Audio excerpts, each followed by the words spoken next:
interrupt our program to bring you this important message. This message is being broadcast by the Department of Defense of the Republic. At 2 a.m. Eastern Standard Time, multiple unidentified objects were confirmed to have entered Earth's atmosphere. It is speculated that these objects are of extraterrestrial origin.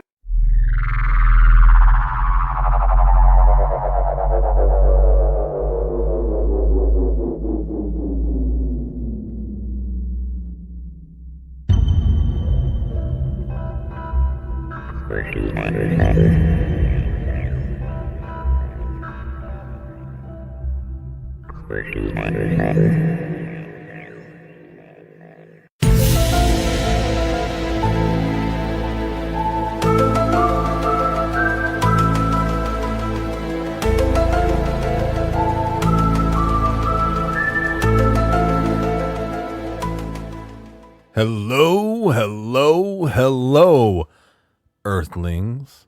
Welcome to an out-of-this-world episode of the Filter Free Amerika podcast. And what perfect timing it is for this subject matter, what with the Area 51 raid getting ready to happen out at Area 51, all the Mountain Dew drinkers and psychos and crazies are all going to converge on the Area 51 facility and kick in the door and go rescue aliens. Good luck, guys. I will be cheering you from afar. Let me tell you about this episode. And gosh, dog, how do I describe it? Okay. The guest's name is Nick. That is his real first name. We are going to withhold his last name. And I guess I should start describing it by first telling you how I got in contact with Nick, or more correctly, how Nick got in contact with me. One of the many ways that I solicit new guests for the podcast is I run a regular ad on Craigslist telling people, hey, I do this podcast and I interview people. Would you like to be a guest? Here's all the crazy stuff that I've talked to people about. If you're interested, hit me up on the email. So apparently this caught Nick's eye, and the very first email I received from him was as follows. Hey, your post caught my eye. I've been thinking about starting a YouTube channel to share a couple of stories of mine, but it's really not worth the effort trying to gain an audience. I'm not sure what level of crazy you're willing to talk to me about, but I have a few crazy stories I feel compelled to share. I figure with all the recent UFO talk among the military branches, I sound less crazy now. While I have seen a hovering ball of light that defies physics, my experiences aren't limited to UFOs. I have a handful of spiritual events that aren't really explained by government technology or aliens, too.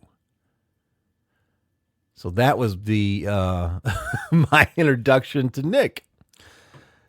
And of course, I replied to him, yes, I would love to talk to you. Can you give me a few more specifics to flesh out what we will be talking about? What kind of availability do you have to record? And I'm not going to read the last of the email exchanges, but I will tell you that the reply that I got back from him was a book's worth of information. Okay. He in a very organized, systematic fashion, spent tremendous detail kind of going through stages of his life and weird events that were part of his life, and there was, of course, the section about the UFO encounter. And I started getting really curious because up to that point, I was like, God, this guy's probably just some fucking crazy dude. Maybe it's a comedian friend of mine trying to fuck with me. They found my ad and just wanted to, troll me a little bit. But my first thought was like, this is a lot of information, and it's not presented in a way to be grandiose in any kind of way. It's very analytical, step-by-step type thing. Not what I would expect from somebody trying to fuck with me, that kind of deal. So, I continued on with it. I'm like, worst case scenario, I'm being catfished, and this guy is not going to show up when we schedule the recording, or he's a completely insane individual. And as long as I don't die, I'll still be able to get some kind of interesting podcast out of it. Well, I'll laugh at the end because he's just fucking crazy. Anyway, I proceeded, right? I said, okay, well, this all sounds good. Thank you for the details and what have you. Let's set a date. I tried to set a date as quick as possible because I didn't want him to back out or anything. I wanted to get it going. So here's what I told him. I told him to send me a text message, and then we'll work out the finer details of the time to record and all that via text. I had a plan, right? So he texts me, and first text I get from him is, "Hey, this is Nick, the UFO guy." I was like, "Hey, Nick," and then I don't have it in front of me, but I basically told him, I was like, "Hey, before we get the ball rolling here, I would like for you to send me a copy or a picture of a state issued ID so I can confirm your identity, just because I want to be cautious of who I bring over to my home where my recording studio is." I didn't say it, but especially in this kind of case here, like I didn't know what I was fucking getting into, that kind of deal. And, I hit send, and 45 minutes went by, and I'm like, this guy, he got backed in the corner with the ID thing. He's not going to follow through. Busted. Gotcha, buddy. That kind of thing. That was what was going through my head. But then 15 more minutes went by, and I received 2 texts from him. The first one is his state-issued driver's license.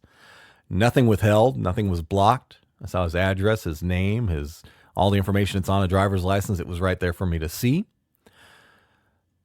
And then to double down on clarifying who he was and proving he's not full of shit, he also sent me a picture of the backside of his work truck. He does a manual labor job, and the back of the truck that he drives, his work truck, has the phone number for his company that he owns. That was also the exact same number that he was texting me from. So it was at that point I was like, this guy is for real. He is the real deal. At least he's not bullshitting that he wants to come talk to me. So we set a date, we get him in. And again, up until that point, I'm still thinking, I don't know what I'm getting into. Yeah, the notes were great. Yeah, it was great that he provided his driver's license. And yeah, it's going to happen. But I still didn't know what I was going to get. Honest to goodness, I was a little bit worried. I told my girlfriend, I was like, look, this is going to be a very unique recording session here. Make sure you guys stay upstairs. I don't know what's coming to the house. I was prepared in all the ways that you would think that somebody like myself would be prepared for a possible crazy person to come over. And again, up until I pressed record, I did not know what I was going to be getting into. But when I pressed record and I started talking to him, my perspective of him greatly changed. Okay. Now, when you hear the interview, you're going to hear the first part of it. It's going to be me doing a lot of kind of foundation history question asking. And the reason I did that was not only did I think it was important information for his story, I also kind of wanted to gauge how he responded to questions that I would answer. Right.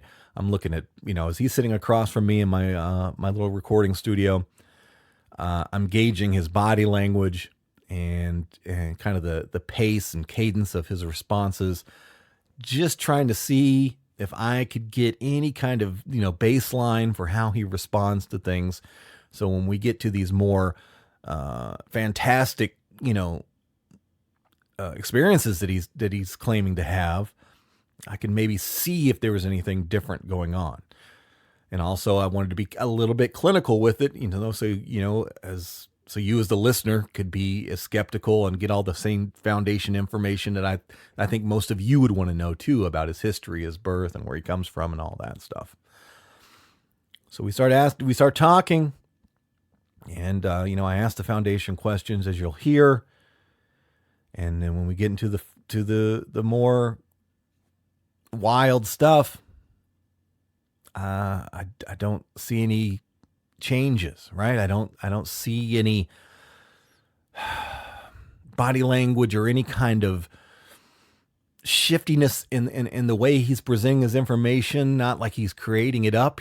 He appears to me physically to be drawing what he's telling me from memory, right? He's not searching to create as I'm talking. I asked a few questions in a couple different ways, the same question, and I got, very uniformed answers to what I was asking. His confidence in what he was saying seemed very strong. I'm starting to believe that he believes exactly what he's telling me. And that was, of course, what I left with. And I will say this, part of this story, I built it up and so kind of set up the episode to have a very UFO alien type feel. But if you've read the description, that's not all of it. Because he also had some paranormal experience as well, too, that we talk about. He saw some ghosts. Okay? Now, what are the odds that a guest would be both have multiple encounters with UFOs and see ghosts? Pretty slim, right? Well, he did. And when he started telling the ghost stories, he sounded as believable as he did with the UFO stories, if not more so.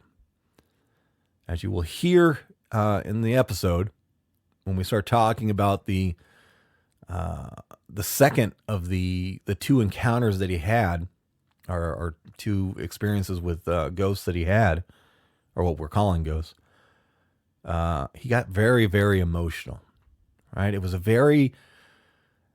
it didn't really happen, he again believes that it happened, and he is a very emotionally, touched by the experience. Once you hear the surrounding factors and of the experience and why he wanted to talk about it, you'll kind of understand what I'm saying. But he, had tears right here in front of me as we were talking. He had to collect himself. It was very real. It was very authentic, is what I'm trying to express to you. I believe that he believed what he was telling me. Okay. Of course, I don't know this guy. Maybe he is a psychopath, and really crazy people can present themselves as being very authentic and very real, right? Or maybe he is just the best actor walking on this planet right now. Maybe that's what it is. I don't know. It could be one of those two things, or it could be that he just believes it, or it could be that it's absolutely real. So you decide. You'll hear the whole interview. I will point out that we did take normally I try to do start to finish recordings.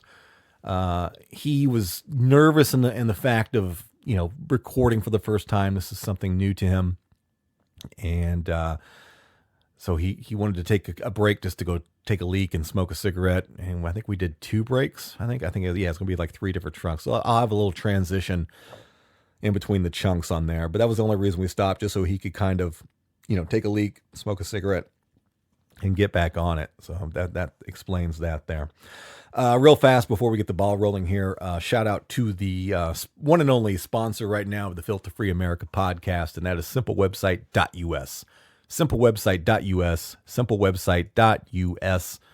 Please go to them if you would like to build a Squarespace website. And I know Squarespace is designed to be able to do on your own, but speaking for myself and many people like me, it's not always easy for all of us, okay?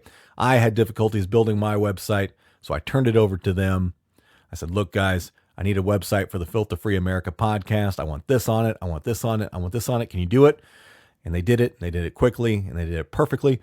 And they maintain it for me to this day. So go to filterfreeamerica.com, filterfreeamerica.com, America intentionally misspelled with the letter K.com, and check out the website that they build and maintain for me.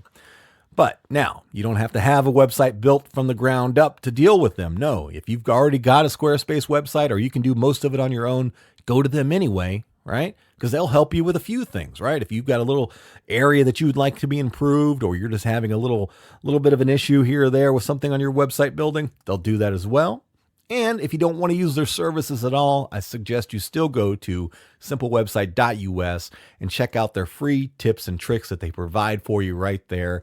You can use those. Don't cost you anything to use them. Just get the free information and get out of there. Simplewebsite.us. Also, promotion for the podcast here. Please take time to rate and review the Filter Free Amerika podcast.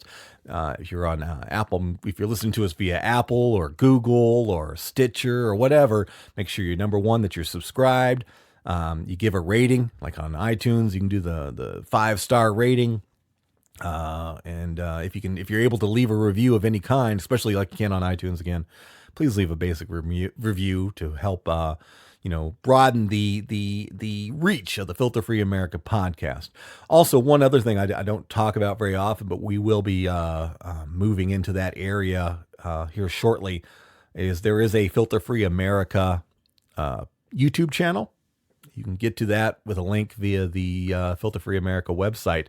But please go subscribe to that and click the little alert bell, because there's a lot of things in the works right now that are going to be more of a video element of the Filter Free Amerika podcast, and different types of content and so forth. So if you're interested in that in any kind of way, or you just want to help us by adding to our subscription or subscriber base, because that's definitely helpful for us, please go to YouTube and subscribe to Filter Free Amerika.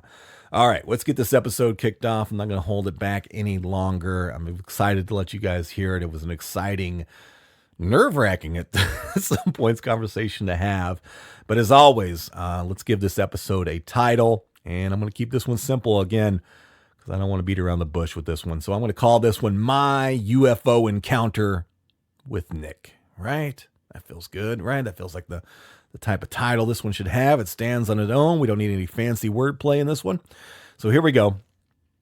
My UFO Encounter with Nick, right here on Filter Free Amerika. Let's go.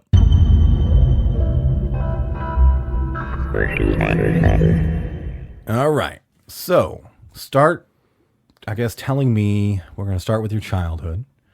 So why don't you start by telling me, where were you born in the world? I was born in Portland, Oregon. Okay. I lived there for approximately 2 weeks. Okay. And I moved to Texas.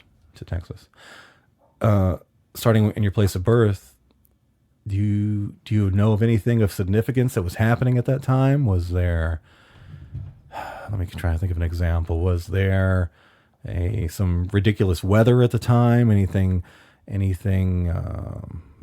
earthquake? Was there anything not normal around the time of your birth that you can remember? Or that you were told later? I guess you wouldn't remember if you were just born. Nothing that sticks out. I guess the 88 Cold War was coming to an end. Okay. What was it, 89, I guess? So somewhere in there. Some people don't even know if it's still over. Yeah, that's true. It's still going to a degree. What about this? What was in the area geographically? Was there any nuclear power plants? Was there any military bases? Was there anything in your geographical location around your birth area there of significance? Well, Portland only lived there for 2 weeks, so right. I'm not even really sure what's in Portland. Okay. But was it a normal hospital you were born? Were you born at home in a home? Yeah, normal hospital. Okay. I think it was the lower end one, if you will. Okay. But yeah, still a normal hospital. All right. How healthy were you when you were born? Were you born normal birth weight? Did you have any kind of medical conditions at birth? I was approximately 10 pounds, I think. So I was a bigger baby and physically healthy and no deformities, nothing weird. Okay, you look normal. From everything I can see, he looks perfectly normal. Your mom, was there any complications during birth? Was she okay during birth? I want to say it took a while. She was in labor for more than a day, I believe, and I was more painful than my sister, who is older. Okay. But, How many brothers and sisters do you have? one sister, 3 years older. 3 years older, one sister, so it's just the two of you. Yep. Well, then you went to Texas, right? Yep. Okay, how long did you live in that area? 8 to 10 years. 8 to 10 years. Okay, so as we get into this conversation, a lot of it's going to be in Texas. Tell me more about family. Mom and dad both together during your birth? At this point, yes. At the point, okay. And were they both employed? In Oregon, I'm not sure. And once we moved, she started working self-employed, stay-at-home, like daycare. Okay. And I don't really know how many kids she had. It was probably whatever the legal limit is. Okay. 5 or 6, maybe. So home daycare stuff. Yep. What about dad? What did he do? He is a professional golfer, actually. No shit. Yep. Okay. Not the kind you'd see on TV, like not that good, but But enough to make some money doing it? yeah. Well, you go to like any golf course, they have golf pros that work there. Okay. So he was one of those guys. Gotcha. And then general manager ran the paperwork, office stuff that I don't understand. So Gotcha. So what about family dynamic as far as up until age 18? We'll jump back and forth here for a little bit of the stuff. Healthy family environment? Was it mom and dad nurturing? Were they hands-off parents? What do you remember? my mom probably a little over nurturing. My dad worked a bunch, so he wasn't around.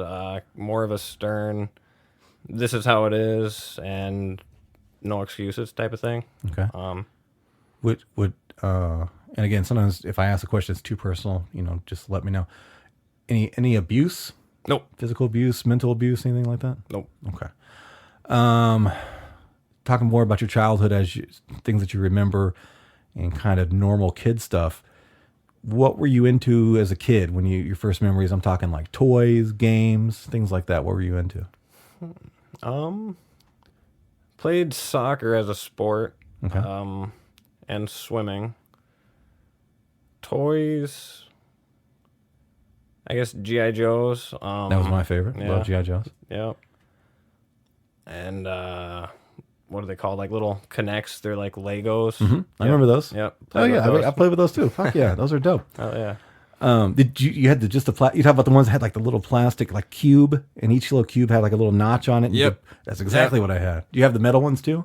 No, I didn't know I had metal ones. They're like plastic. It was a different brand. It was like some kind of builder thing where it kind of like little motors. You could like make like a vehicle that would run, and it was basically a bunch of screws and it essentially just like Connects, but it was metal pieces with actual. Okay. Oh, that sounds fun. Yeah, it was fucking dope. I loved it. How about religion in the household? Any religion? Raised Christian. Okay. My dad was also raised Christian, but he was not really into it, I suppose. Getting him to go to church, even on like Christmas Eve, was pulling teeth. I did go to church, not every Sunday, but we did go, yes. Okay. Do you now, or do you remember as being a kid, was religion believable to you? Did you subscribe to it? Did you go just as like, oh, this is what mom wants, so I want to go do this? Yeah, more just went because I was forced to go. Okay. None of it really made any sense to me. I went to the what do you call it, like a class during like the kids class they have during Sunday school. Yeah. Okay. And yeah, it didn't make sense to me. So Did you have any ideas or perceptions of a higher power, either from what they were teaching you or something independently on your own that you came up with as some kind of force or being or something of a greater power than you? I didn't think anything of it at the time. I guess it was, I probably accepted it. Okay. I didn't necessarily believe it, I suppose. What about right now, as you're talking to me today? Do you have and I'm not going to take a position one way or the other. do you have a perception of a higher power now? Are you more of a scientific point of view of the world, or somewhere in between? I'd say somewhere in between. Okay. I don't think any religion has it figured out. So I agree. Bits and pieces, they might be onto something. As far as like an intelligent creator, no. Okay. Between childbirth and, let's say, because your story, at least the main bulk of it's going to end in your 20s, and then some of the more significant stuff we're going to start talking about is age 15, I believe. Between birth and age 15, did you have any kind of significant injuries or illnesses, something that would require surgery, hospital stay, anything that you can remember? Nothing that I can remember. Well, actually, I suppose I hit my head. Okay. Go figure. Right in between my eyes, like right down the middle of my nose. It was on Halloween. I lived when I was living in Texas. Not exactly sure how old I was. 6 maybe. Okay. And would I get like 6 stitches, 8 stitches? I mean, it wasn't like a huge number, but it was. Was it damage to the skull, or just like split skin where you just split skin? Yeah. Okay. Any after treatment like that, or any CAT scan or anything they worried about, any kind of damage to the brain or anything? Nope. Okay. No. Anything else medical, either illness or injury, since between that and 15? Nope. When I was 18, I had what do they call it, a spontaneous pneumothorax or something. Your lung collapse, basically. Oh, no shit. So okay, it was a partial. It wasn't full on, but yeah, 30% of my left lung collapsed. So okay. Any medication for ADD, ADHD, whatever they're calling it now, asthma, any kind of that you would be taking medication on a regular basis for? Nope. Then and today? Nope. Okay. At one point they did want to put me on, was it Prozac? Prozac? Okay. For like depression, probably. Okay. Maybe. I don't even remember. Probably depression. Okay.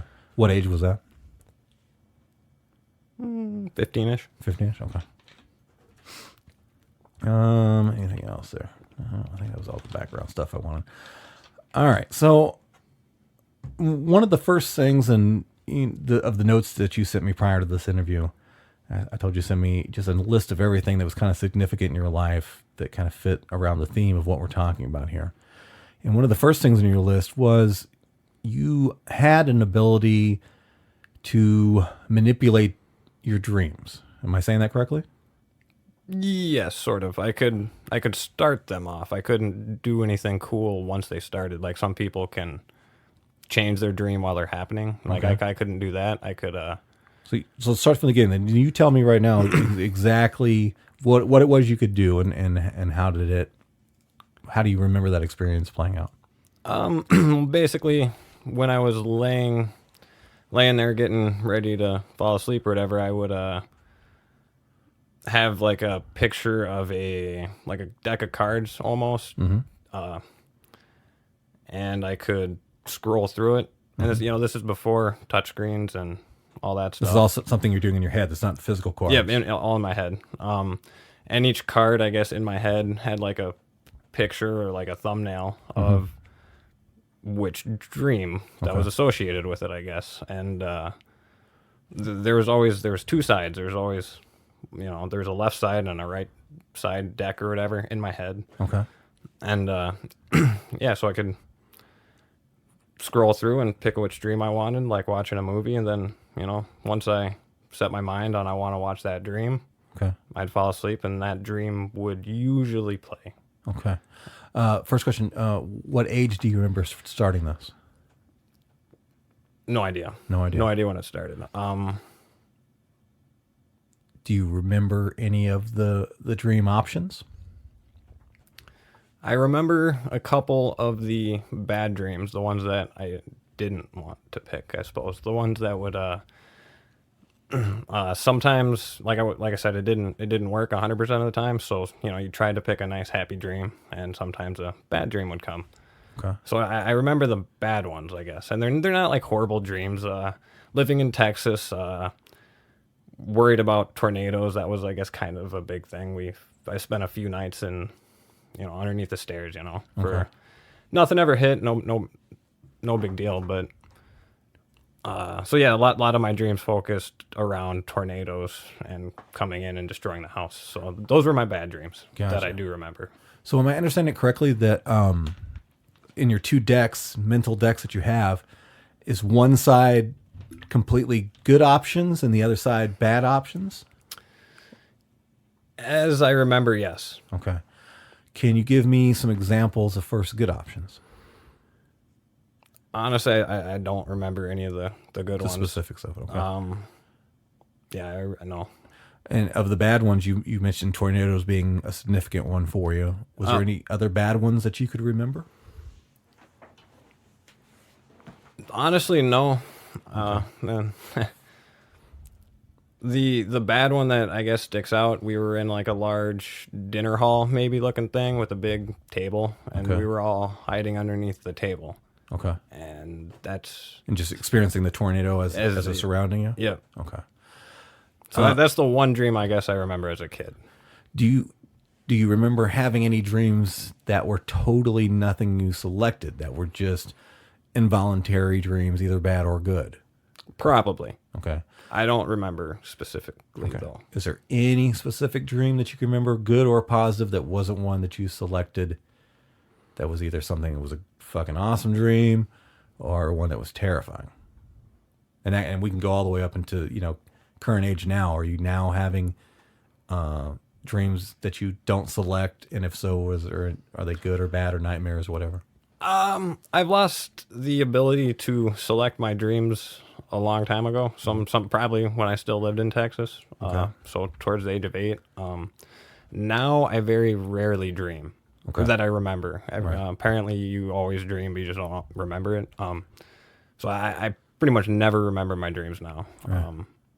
Are you a cannabis user now? Yes. Okay. Because that's something they say too, is like because I know when I'm in a clean cycle right now where I'm not smoking now, but I am a regular smoker. And once that cleans out of your system, you get some pretty vivid and crazy dreams. And then, and it seems like your dreams kind of dull out when you're a regular smoker. Yep. So have you been smoking? How long have you been using cannabis? 16 years. 16 years. Would you say you're a mild smoker once or twice a week? I'm a daily smoker. Daily smoker? Yes. Okay. No complaints there. I wish I could do it right now. I'm looking over my questions here. How about this one? And this, again, you may have already answered this with you not really remembering. Did you have any dreams where you were having a significant person, either somebody famous or somebody historic, or a past family member that would reoccur at all in your life? Or in the dream, did you ever talk to Abraham Lincoln? Did you ever talk to Martin Luther King? Did you ever talk to a dead relative that maybe you've never met before, but they were in your dream? Anything of that nature ring a bell? Nope, not that I'm aware of. Okay. And I've also never really experienced a major death in the family. My grandpa and my grandma, but I was, not close to them. So, what are your thoughts? Thinking of death, what are your thoughts on death? Do you have an idea? Do you believe in a heaven scenario? Do you believe in an afterlife? Do you believe in reincarnation? Any of that? Reincarnation is intriguing. I don't necessarily believe in it. Heaven and I don't know, that actually they used to fascinate me. I used to be very curious about what happens when you died. It used to be on my mind probably more than it should be, I suppose. Right. I didn't necessarily want it to happen, but I was also excited for it at the same time, if that makes sense. Not excited to die, but excited to know what it was, or to learn. I mean, and at the time, really, it sounds bad. It's not like I was depressed and wanted to die, but it's not like I had something keeping me here necessarily. Okay. Now I have kids. I'm connected. Gotcha.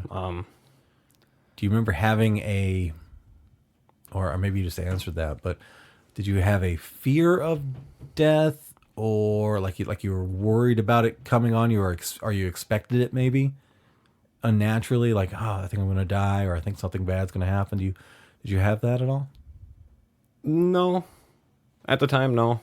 Okay. One of the other things, again, going from the notes that you sent me, you had detailed memories from two perspectives. Yep. I don't know if I really knew what that meant when you said it, so I was going to wait to ask you now. Sure. So explain that to me and how that works. Well, at the time, again, I was probably 6 or 7. When it happened, I didn't think, oh my gosh, something crazy just happened. I was a kid. I continued about what I was doing. So, I mean, I guess it could be like a memory that's completely just wrong, I guess. But after other weird things have happened, I started thinking about, I guess, my past, and this is something that stuck out. So I was playing soccer, and there was a kid in front of me, or he was probably in the front of the line, actually, but he trips, and the whole line of people just topple over him. They run over, like, stepping on his face, stepping on his stomach. No one stopped for this, kid on the ground. Right. And I was the last person in line. I stopped, and I saw this kid sitting there, or laying there, screaming, like, not happy kid, just got ran over. But, so that's my viewpoint. But I also remember laying on the ground, and I remember getting trampled. And I remember looking at myself, looking at the kid. I don't know. It's a weird. I get what you're saying. Yeah. Like, I was able. My memory is me putting myself in, like, his, perspective. Was that instantaneous as you witnessed it? Were you also getting this second perspective, or was this from reflection? I mean, it's 25-year-old memory or whatever. So, yeah. I mean, it at the time, I'm pretty sure it was instantaneous. Okay. And, at the time, the only thing that really made its mark was, I was shocked that no one stopped for the kid. I mean, that's what shocked me at the time. Okay. And, 25 years later, thinking about it, it's like, well, why do I remember myself laying on the ground? That doesn't make sense. Right. So, I mean, it could just be a bad memory. I'm willing to accept that, but right. It's a weird one nonetheless to me. Exactly. What about your connection to that kid specifically? Was this kid somebody that you had interacted with before? Did you have a friendship with him before or after? Did you, and probably the biggest question, did you tell him that you had that perspective? Did they share that with that person? No, and I honestly have no idea who that kid was. I don't know his name. Okay. I played on that same soccer team for a couple of years, but we did end up moving. So, I mean, that was, a lot of my childhood. We only lived in places for 2 or 3 years and moved because of my dad's job. Okay. Relocated them. So, Texas, you moved when you were 8, right?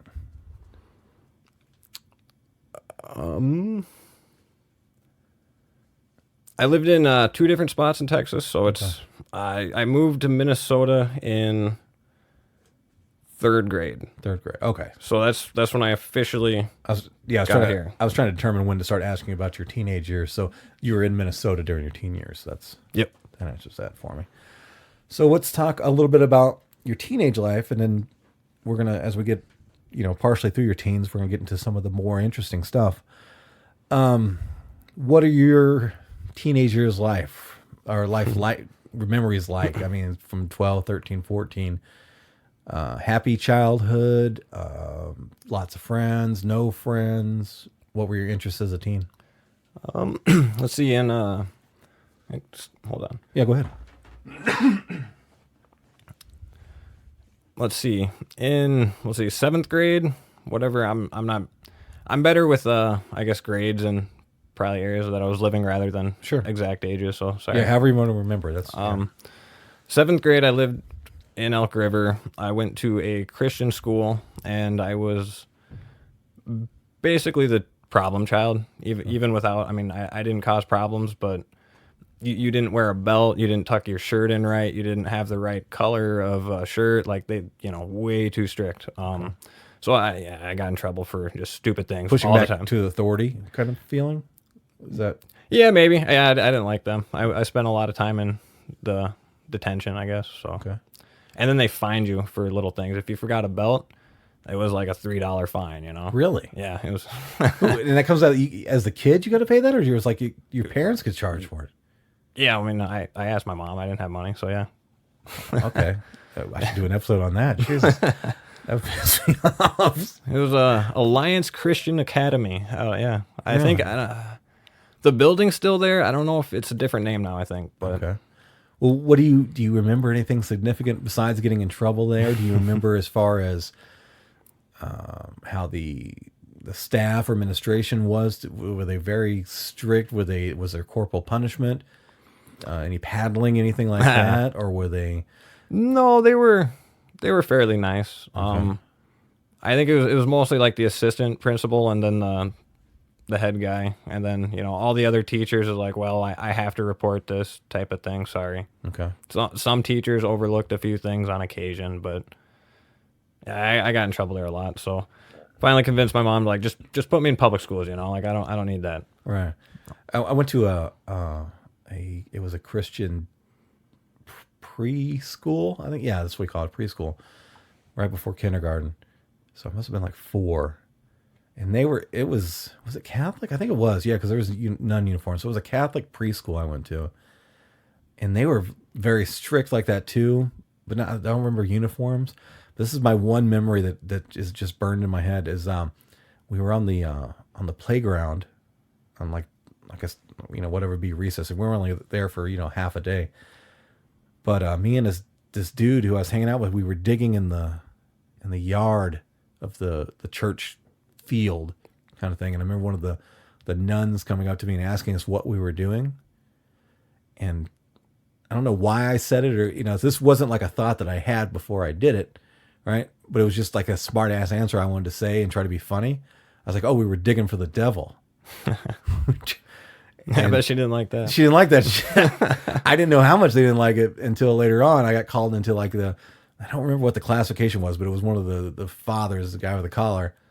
And I and the guy I was with who didn't say that shit, he just laughed with me. He didn't even say it. I said it. We both got paddled on our hand with a ruler. Oh, wow. Yeah. I didn't cuss. Because I said I was digging for the devil. Jeez. Which sounds like a great name for a song. It does, yeah. It does. Okay. If everybody wants to write that song, please do. Just give me credit. That's my only memory. Anything weird like that with the staff as far as... No, it wasn't that bad, no. It was just me. Okay. They just wanted to hit me. That was the excuse. Did your views or questions about religion, did that ever come up? And was that ever a problem within that education system? For the most part, I honestly just tried to keep my mouth shut and do homework and get out of there. Right. That's what I should have done. Fair enough. So more in teen life, when did you, this gets into personal questions, when did you become sexually active? Not until I was 21. Actually. Oh, really? Okay, you're a late starter. Okay. I waited. Fair enough. Did you date, have girlfriends or anything between 13 and 20s? Yes. Okay. I had a couple girlfriends, at least one that fooled around with, not... Right. Yeah. High school, did you finish high school? Did you get I dropped out in senior year, got my GED a few years later. Okay. I dropped out in 11th grade, so same thing. Were they? Grades when you were in school, were you passing student? Were you a good student? Average? I did good in the classes that I liked, which was mostly history, computer classes, and a little bit of science. Some, I don't know. I'm not so great at that, so Gotcha. If my lab partners help me out, then yeah. Then you're good it there. was interesting to me, but math, not so much. Gym class, I actually failed multiple times. Really? Yeah, I refused to participate in certain events, so Gotcha. they didn't like that. Of course not. How about did you have any thinking about 12, 13, 14, 15, did you have any ideas for what you wanted to do in the future? Any, as far as a job or plans or things that you wanted to do? Not really, no. Okay. At that point, I was playing a lot of video games and pretty much just playing video games, probably. Yeah. What was your video game system of choice in your teens, and what were your favorite games? Mostly computer games. Started off with the PlayStation 1, I think. But StarCraft, I think. Started on StarCraft and then Rumble progressed. Pack? Yep. Got the Rumble Pack. Yep. Yeah. And then, Diablo 2. Nice. Played that a lot. And then Warcraft, or World of Warcraft, I should say. And Call of Duty, shit like that. Yeah. Gotcha. Do you ever do any Dungeons and Dragons, anything fantasy, like role-playing games? No, never. Do you ever go dress up and fight dragons out in the forest with your friends or anything like that? No. Okay. No, that stuff is... what is that, LARPing? LARPing, yep. That was it. You already told me, and that's going to be one of our next things we talk about is weed use starting at 15. But prior to the weed use, was there any other drugs or alcohol earlier in your teen years? Nope. Okay. Anything besides soccer? Did you ever play football? Did you ever play basketball? Played basketball, yes. Basketball, okay. And even though I'm tall, I was not very good at it. Same here. Yeah, everyone says, "Oh, you should play basketball." Yeah, no, I shouldn't. Just because you're tall doesn't mean was my absolute favorite sport, and I played it the worst. How about popularity? Were you a big man on campus? Were you kind of nerdy? Were you somewhere in the middle? When I lived in Elk River, 8th grade after 7th grade, I was actually surprisingly popular. Okay. Or people seemed more open, like they're less cliquey, I suppose. Okay. I talked to the jocks, I talked to the preps, I talked to the preppy girls, I talked to the goths, I talked to the skaters. Like, we were all buddies, like, no big deal. When I moved to Becker, people were a little more cliquey, and all smaller town. They've been together for since elementary school, so I was the outsider there. Yes. Do you have if you were to pick a clique that you would have fit in, were you more goth? Were you more jock? Were you sorry. I hung out with the musicians mostly. Okay. Guys playing guitar. And were you doing music too yourself? Me, no. Okay. I attempted to a couple times, picked up a guitar, bass guitar, and just lacked the motivation, right, I guess, or the focus or something. Gotcha. Like too much work and not enough instant gratification, I suppose. Gotcha. Yeah. That's fair. I've been in similar situations. All right, so now we're going to move into one of the things I'll say maybe considered controversial to whoever's listening. But at age 15 was your first weed use, correct? Yes. Okay. And your very first use, you had an interesting take on it. That actually wasn't my first time. That was okay. I mean, I'd say a rookie smoker. Okay. So I mean, I was smoking for at least a few months. At least a few months. Probably 6 months even. Before this happened. Yep, because I remember my first pipe, I guess, and it wasn't that pipe I was smoking out of. It was a different one, so it would have been. So before you tell me about that, then what was your weed usage at that time? How much were you using? How often?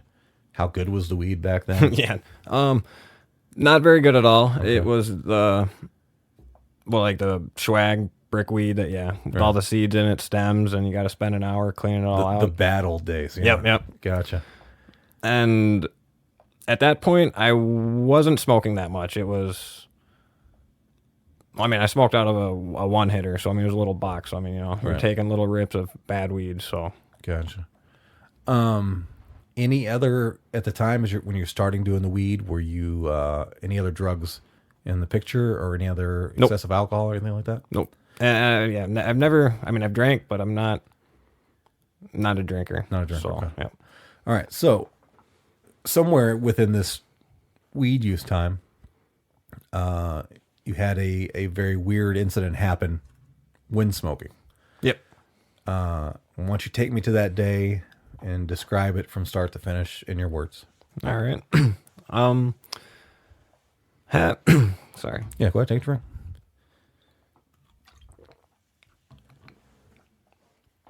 grab me a swash too. Excuse me. Yeah, sorry. I was hosting a LAN party. Bunch of people, not a bunch, it was 4 or 5 of us brought their computers over to my house and we... Oh, like landline party. Yep. Oh, okay, gotcha, Yep, gotcha. playing video games together. And I was with people who didn't smoke, I suppose, and they were all getting set up. It was my house. I was already set up, so I ran outside into my garage quick to smoke out of my little one-y. And I took a normal hit, whatever, and I got really lightheaded, and I sat down. And from there, I guess teleported in my mind up the street a couple 100 yards, and I was sort of floating, I suppose, right outside my neighbor's driveway. And as you can imagine, that freaked me out, and I turned around and I saw myself sitting on the step where I was, and at that point I wasn't sure if I died, like what just happened. Like, no physical pain, but yeah, it basically freaked me out, and I wanted to go back, and I zoomed back, and I was back sitting on the step again, like nothing happened. And Okay. I don't know, it was weird. So when you teleported, that means, but you did see your physical body there. Yep.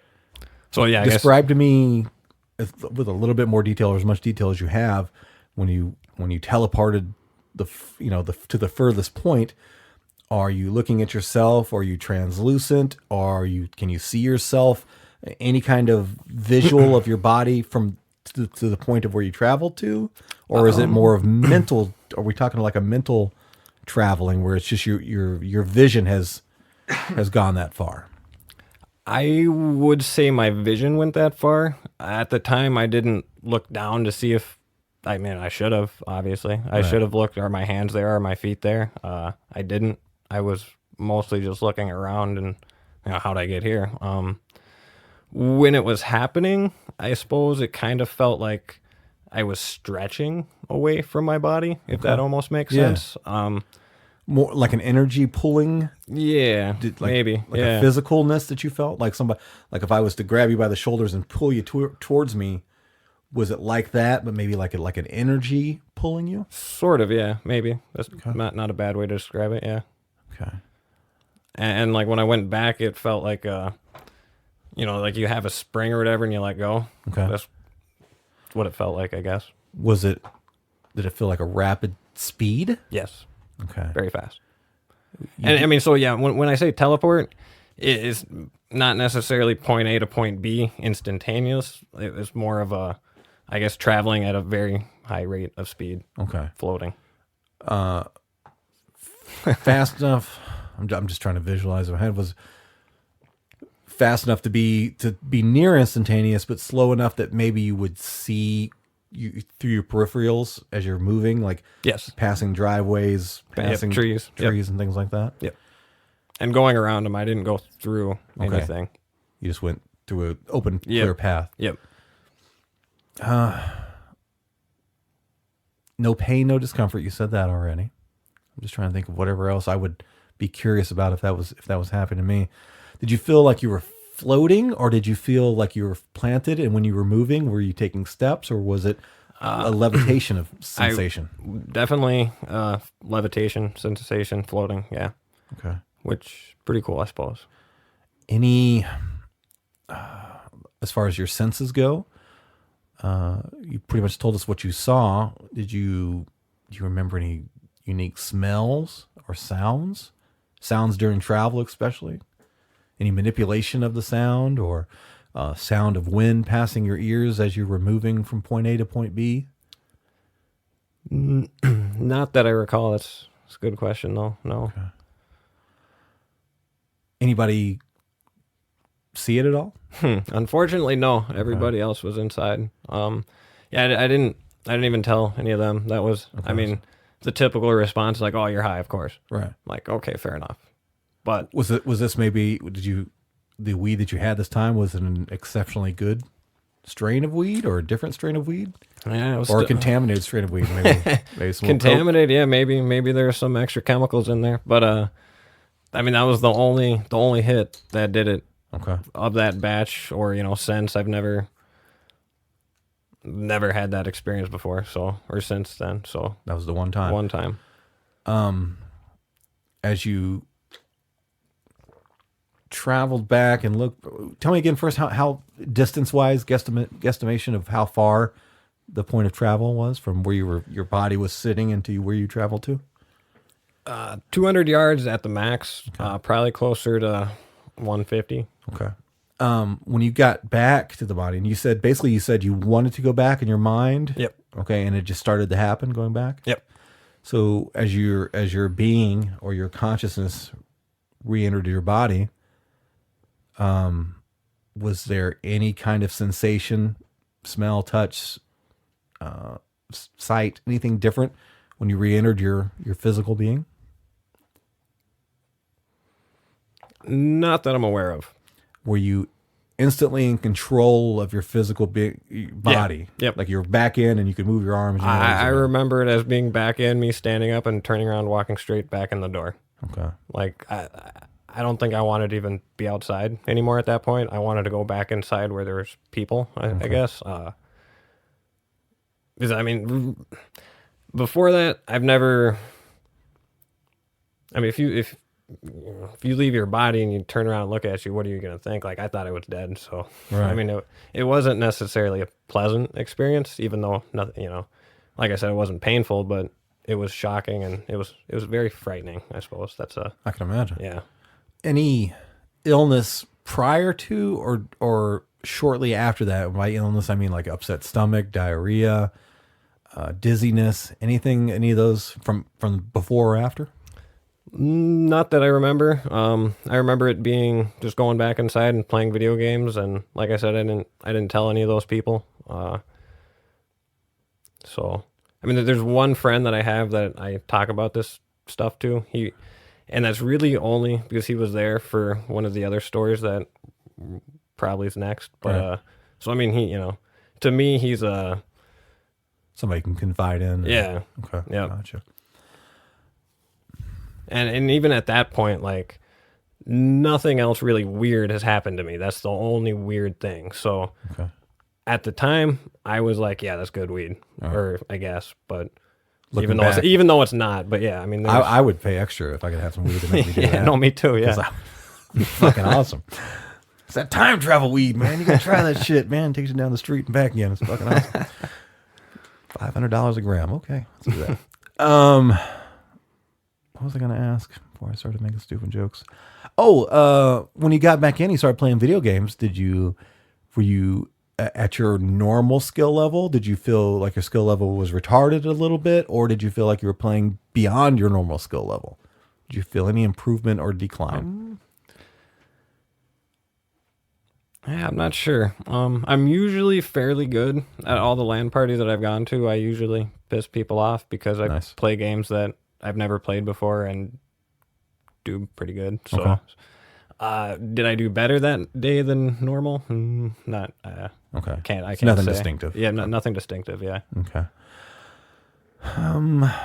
The rest of that evening, that night, anything of significance that you could think of that was a nightmare that evening, trouble sleeping that evening, anything else?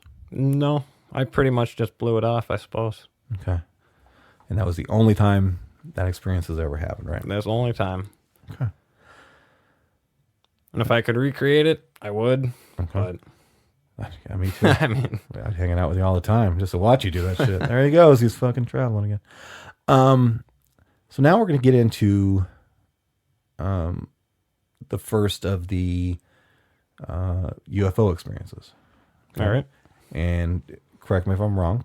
My notes got you at 17 at the first contact or first witnessing one. Should be, yes, right around there. Okay. So you just tell the story from this point on. Tell me where you were at.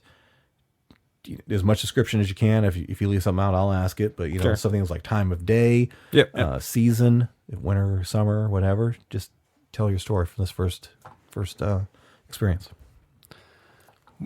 So me and two other buddies, I was riding in the back. My buddy was driving.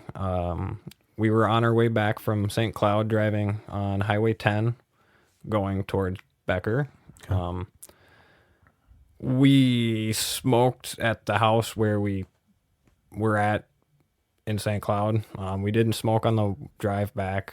So there's, like 45 minutes of us not smoking. So it wasn't an instant hit transport to the neighbor's driveway type of thing, I guess. Right. So we're driving along, get into Becker, and we're all, it was a quiet drive. It was night-ish, evening, dusk, I suppose. No one really was saying a whole lot on the drive. It was, like I said, just quiet.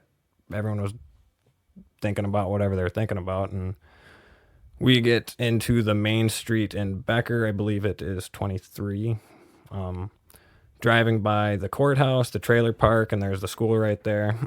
Me and the person sitting in the passenger seat, we're both just staring out the window, and we see a light, and we figure it's a plane. Nothing too weird, but it's the only thing to look at, so we're looking at it. And my buddy up front says, "It's like, man, it's like that plane's flying really low." And I'm looking at him like, yeah, thinking the same thing.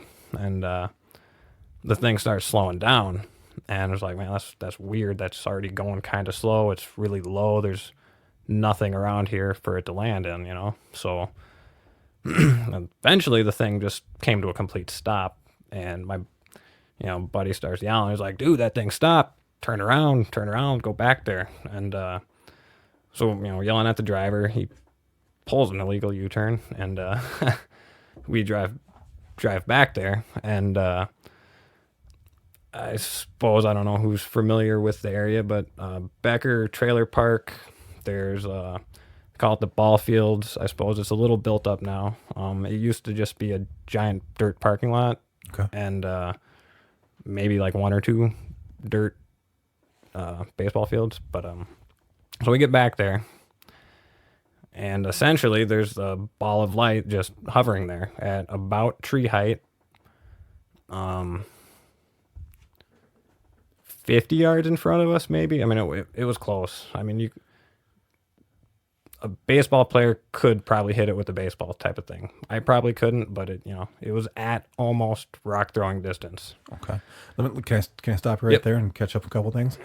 How long ago was this? Roughly the year. I would have been a 2004, 2005. Okay. Is my guess. All right. And did you tell me the season or time of year this was? It wasn't winter. I'm guessing summertime. I don't know if it was the beginning or the end, but it was nice out. Okay, so it was warm weather. Yep. So when you first noticed it, and then when you guys got within baseball throwing distance of it, any sound? No sound. Any vibration, any kind of humming, anything of audible? No. Audible.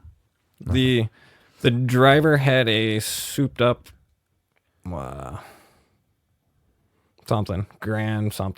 National? No, it was a Grand Prix with like a Monte Carlo something engine, and that thing was loud in itself, and that thing vibrated. So I mean, the car we were in was not the best To pick up the audio stuff. Yep. When you say lights, can you be more descriptive about the light? Was it one single light? Was it multiple lights? Did it illuminate the ground as far as to a daylight brightness? Anything about the light specifics? When it was flying in, when we still thought it was an airplane, I'm pretty sure there were lights on the side, little lights. There was like the main light, and then I'm pretty sure there were side lights. I could be wrong. It could have just been the angle. But when we first saw it, yeah, I'm pretty sure there was multiple lights. Besides the path of movement that it did and the direction that it went, was there any movement of rotation or elements within what you were seeing, movement within? Up to that point, no. Not to that point. Okay. Heat. Any heat? Did you feel any change of temperature, increased heat, a decline of heat? Anything that your body would physically respond to between first sighting and getting within the baseball throwing distance?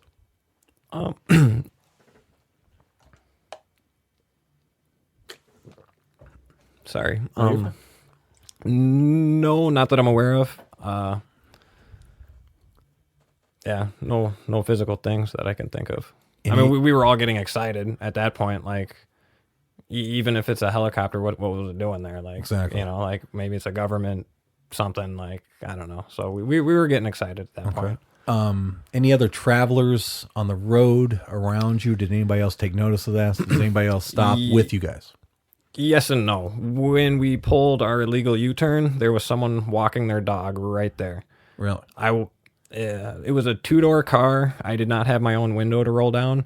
I probably would have rolled it down and yelled at him, but I'm not going to stop them from what they were doing, getting us back to the light, you know? So I wanted to yell at that person and see if they saw that, but no, we didn't. Okay. And really from their view, they honestly might not have been able to see it coming in. Okay. Like from where they were, there were trees in the way. We saw it from a different angle coming in. So, up until the point of being close enough to throw a baseball, what do we talk about for size as you perceived it? They do have like crop dusters around there. I have seen planes crop dusting. That's what I thought it was. So I would say just a small airplane size from. And I'm sorry if I asked this already or if you said it and I missed it. What time of day? Were you late night, early evening? It was still light out.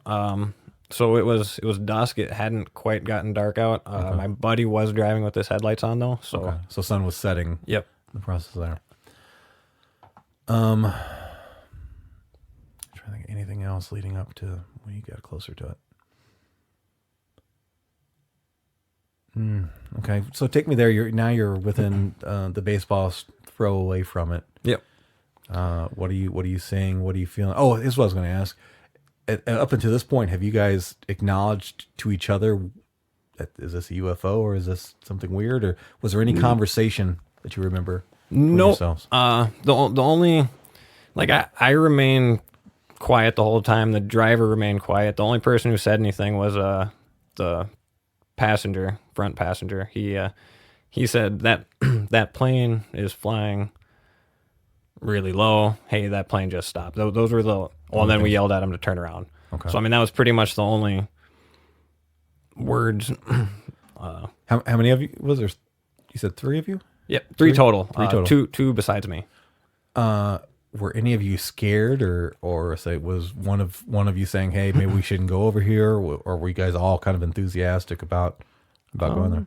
Me and the passenger both very enthusiastic. The driver pretty emotionless. Okay. I mean, he was just like, "Hey, okay, whatever." A little stunned. Yeah. Okay. I mean, or just he not was a big deal. Yeah, not a big deal. He's a weird guy. Okay. Okay, so now we're there. Now we're within a baseball throw. Yep. You guys are standing outside of the car? We sat in the car the whole time. Oh, okay. They had a better view of it than I did. It was a 2-door car. I was sitting in the back seat, so I, moved over to the middle, looking up in between the two seats, looking up at it. Size perspective, excuse me, has that changed any? Or are we still talking crop duster size plane? At that point, I would say a lot smaller. Can you compare it to something? Volkswagen Bug?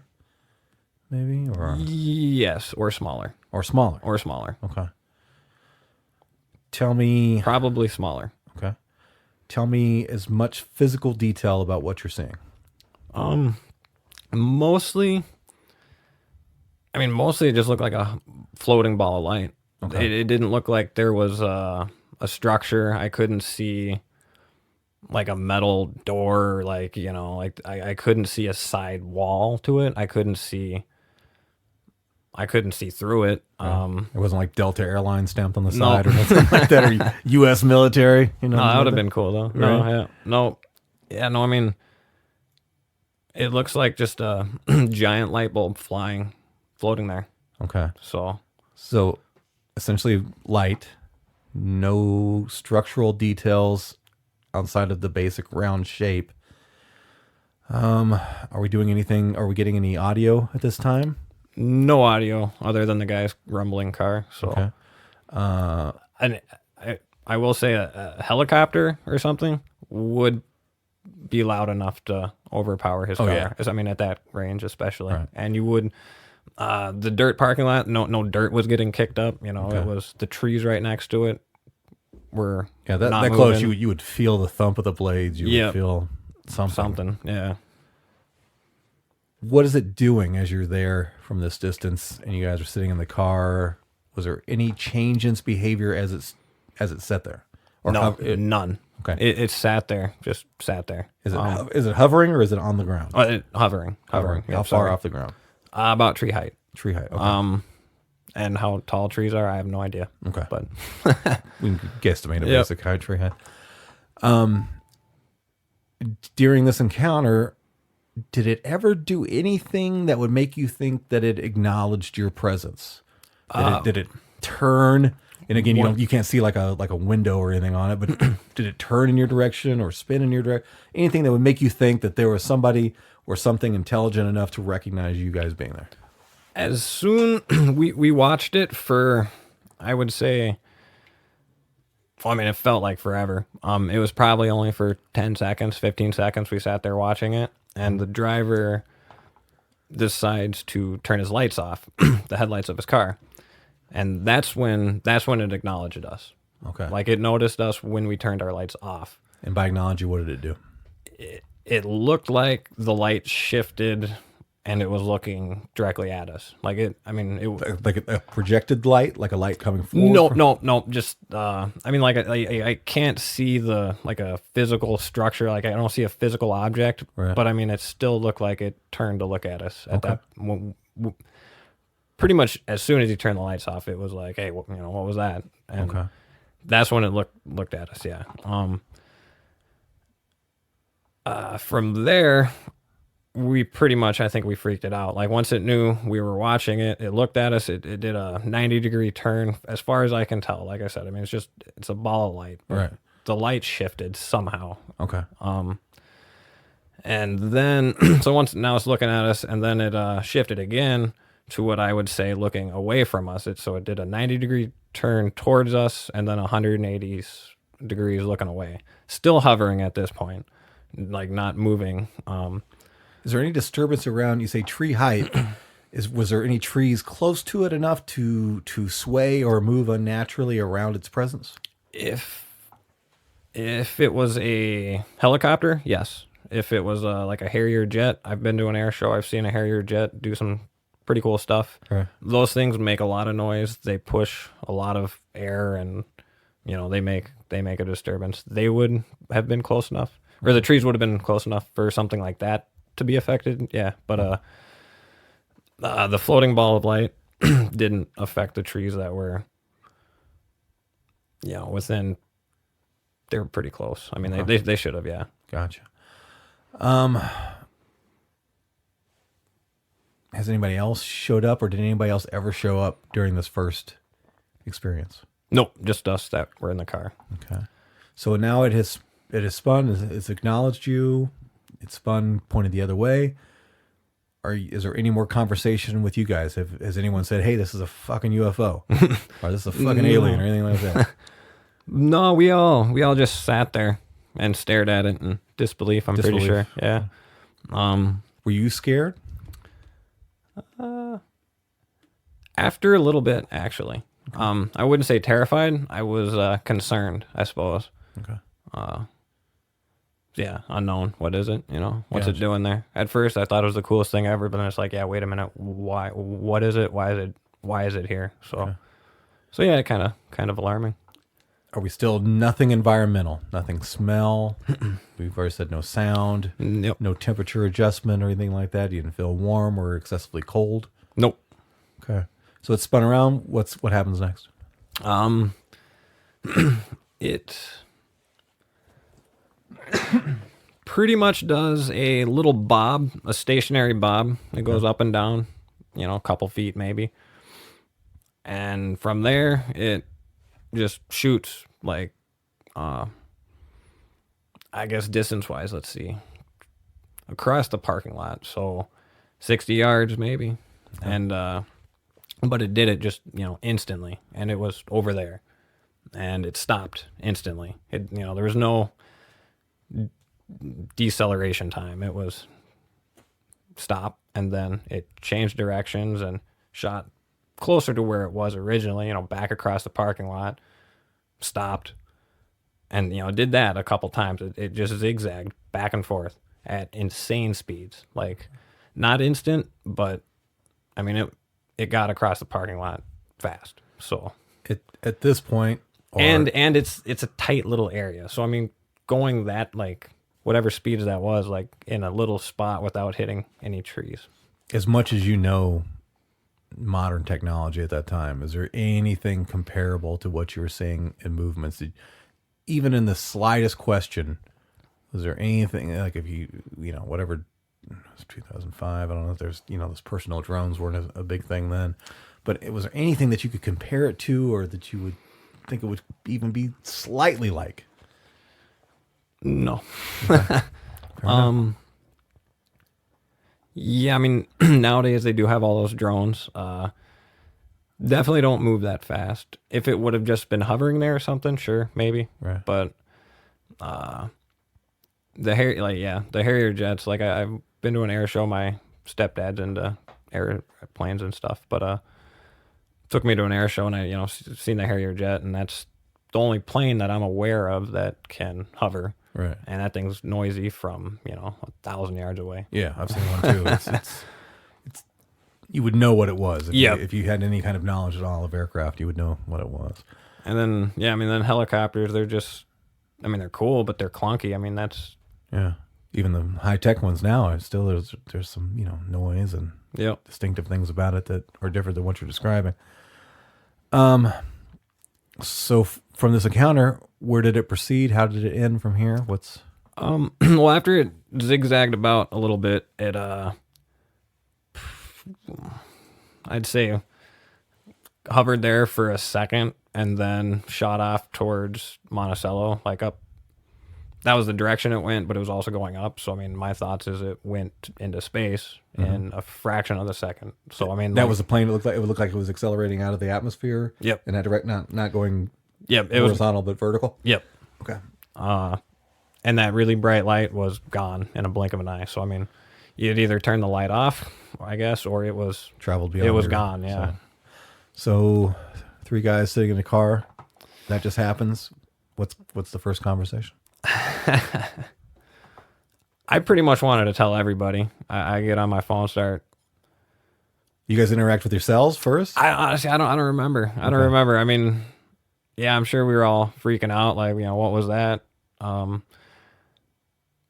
Conversations later, I remember better, I suppose. Like when the passenger is the same guy I play video games with. So I mean, when we're playing video games, we don't talk details about that night, but we'll speculate, I guess. Like, you know, do you think it was a government thing? Do you think it was alien? Like, you know, what do you think it was? And so I mean, we'll talk about it a little bit. What have you guys, between you two, what do you guys... Well, I know what you're telling me right now. Okay, I guess I should ask you, what is your friend's thought? Does he have I'm assuming it's he. Yeah. Do you guys does he have a take on what he thinks you guys saw that differs from you, or does he tell you? No, he pretty much agrees. He thinks it's probably alien, and if it's not, he questions whether. I mean, you know, if it was one of our things, well, where'd we get it? Right. So I mean, More advanced than what we yeah, recognize as modern technology. Yes, Okay. Yep. And I mean, I'm willing, the not declassified, the top secret classified government toys right now, I'm sure are awesome. But like whatever that thing was is way better.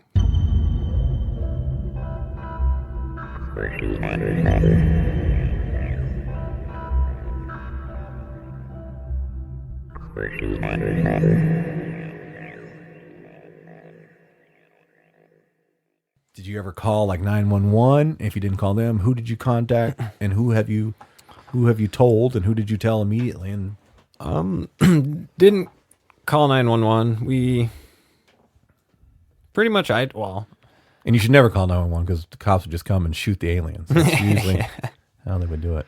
probably. No, I just all my friends, I guess, pretty much said, "Hey, I just saw a UFO," and I think I left it at that with a lot of people, other people that called or like I'd answer questions, I guess. But we went and told one of our teachers at school, like one that we liked. He was chill, down to earth. The science teacher, was it? He was a science teacher. Yep. He didn't not believe us, but I mean, he was pretty open minded. Like his first questions were, like, well, is anyone on drugs? I was like, well, I guess yeah, we did, smoke like an hour before that, I suppose. Right. But other than that, he was, If there's just the same thing with the teleporting thing. If you've got some weed that makes you see that shit, hook me up with your guy. yeah, right. Because I want to see some shit like that. Yeah, I'd pay extra for it. Yeah, no shit. Did people believe it? Would they think you were bullshitting? What was the general consensus of everyone that you told? It was pretty split, actually, which I figured everybody would believe us. I mean, among our friends, like, I don't expect you guys to believe me, that's fine, but among someone that you've known for 10 years, like, if, it's not just one of them, it's three of them, so I'm just like half your friends. It's not like we had a ton of, right, huge group, but, half your friends say, hey, this is what we saw. One of our buddies straight up said, like, nah, you didn't see that. You didn't see what you saw. It's like, yeah, it was something else. Like, nah, man. Well, was there... I moved here in 2001, but I left in end of 2004. I was in between 2004 and 2003. I guess I left, and then I lived in Alaska from 2003 to about end of 2005. Nice. So I wasn't living here. But do you know of was there anybody else reported it? Was there anything in the news? Was there anything that would... Not that I saw. Maybe not from there. Another city maybe saw something or anything at that time? No. And I should maybe go back and look. There might be records of it now, I guess. I'm going to, when we get done recording and I get ready to record the intro and all that stuff, I'll probably talk about it in the outro. So if you're listening to this now, make sure you listen to the end. So if anything that I find or if you maybe talk to me later, after we get done here and you found something, let me know. Okay. And then I'll share it as kind of a follow-up. So I'll just take the information you have and just see if there's anything we can find out there about that. Heads up, audience, there's more encounters as far as UFOs goes. But as far as this one goes, was that the end of it for you, that part of it? Was there? Yep. Did anybody ever come talk to you? Did Men in Black ever come and scan your brain or anything? No. Clearly, not that I remember. Right. We want you to remember everything but this. All right. So, I've already hinted that there's another encounter. How many total times? And I know the ones we've talked prior. The first few were more defined, I guess. Yep. Than some of the other things that may or may not have been. They weren't as real to you or as obviously something as these first ones were. But how many total encounter or sightings have you had? 3 cool ones. 3 cool ones, and then 2 that are iffy. Is that right? I guess it depends on your definition of a sighting. Because I remember before we started recording, you said there's some that were just like, it could have been this, it could have been that, but maybe it was. There was a lot of those. Oh, okay. Yeah, a lot of those. That was almost a common occurrence. So if we were to put everything, the best of the best and the worst of the worst, can you put me a number on there? Can you say 5, 10, 20? 60? 60? Maybe. Okay. Yeah, I mean, like the ones that aren't as cool, I mean, outnumber the cool ones in my mind. But and some of them, they could have been planes. They could have, Right. you know, It was So, questionable in your mind. questionable. Yeah. Okay. Yep, so up to 60. Because I have a few Questionable things ones. that I had some questionable things about, but it wasn't as defined as the first one you just told me about. Yeah, no, that by far is the craziest ones. I mean, the change of speed and the direction, stopping, going, and then just vanishing like that. Okay. That blew my mind. So All right. So you said 3 cool ones. We're going to talk about those in as much detail as we can. But before you get into the detail of the next one, what was the time span between the first one and the second one? probably about a year. About a year. Okay. Yep. Did you have any significant changes in health, lifestyle, anything dramatically changed within that year, either that you recognize as being related or maybe you just don't think it's related at all? Anything that was absolutely different? No, that's when my lung collapsed, I suppose, when I was. Okay. Yeah, I spent my 18th birthday in the hospital, so Okay. that was for that. Okay. No significant illnesses beyond maybe a normal cold or flu. Nope. No accidents. No strange dreams that you could remember. Nope. Okay. And again, kind of hinting towards a Men in Black type scenario. Did you ever have somebody come into your life within this year that was strange to you, like a strange encounter that may have, it was just another person? Not not a person. I did get something weird in the mail. Okay. And I forget the name of it. I have Googled it and I have found it. Other people have gotten it. So it's not uniquely special to me. Okay. Forgot the name of it. It was like Nava something Tech Society or something. I don't know. Something Texas. Yeah.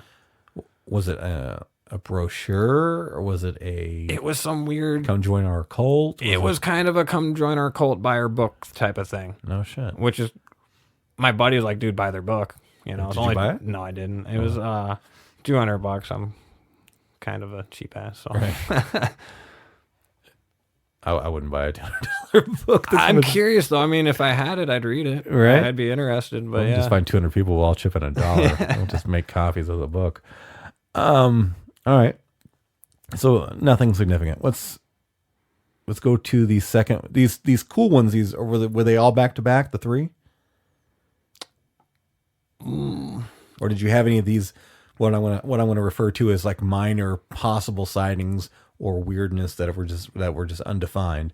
Did you have any of those intertwined within the 3? Yeah, probably. Yeah. I mean, my timeline's a little fuzzy. Okay. But yeah. So let's go to what is the year or closest year that you remember?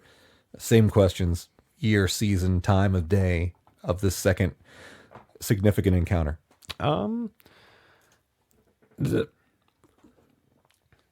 I would say a few months later, and it was still warm out. So I guess the first one must have been earlier in the season. Right. Pretty much same scenario. I'm driving back from St. Cloud, just me this time though.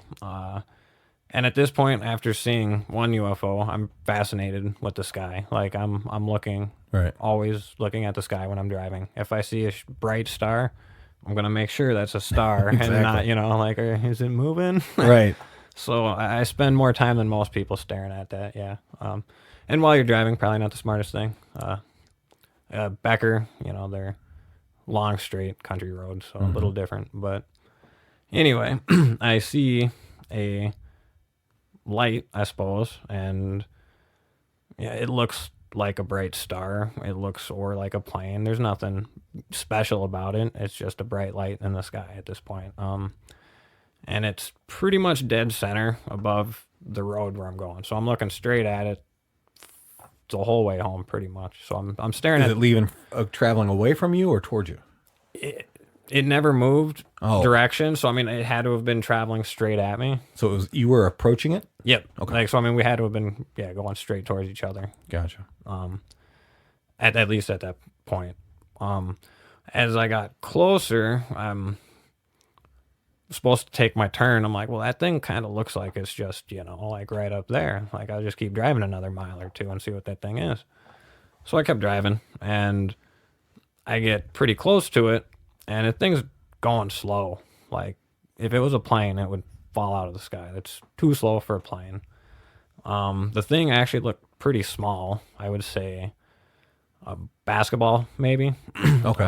So smaller than the first sighting. Yep.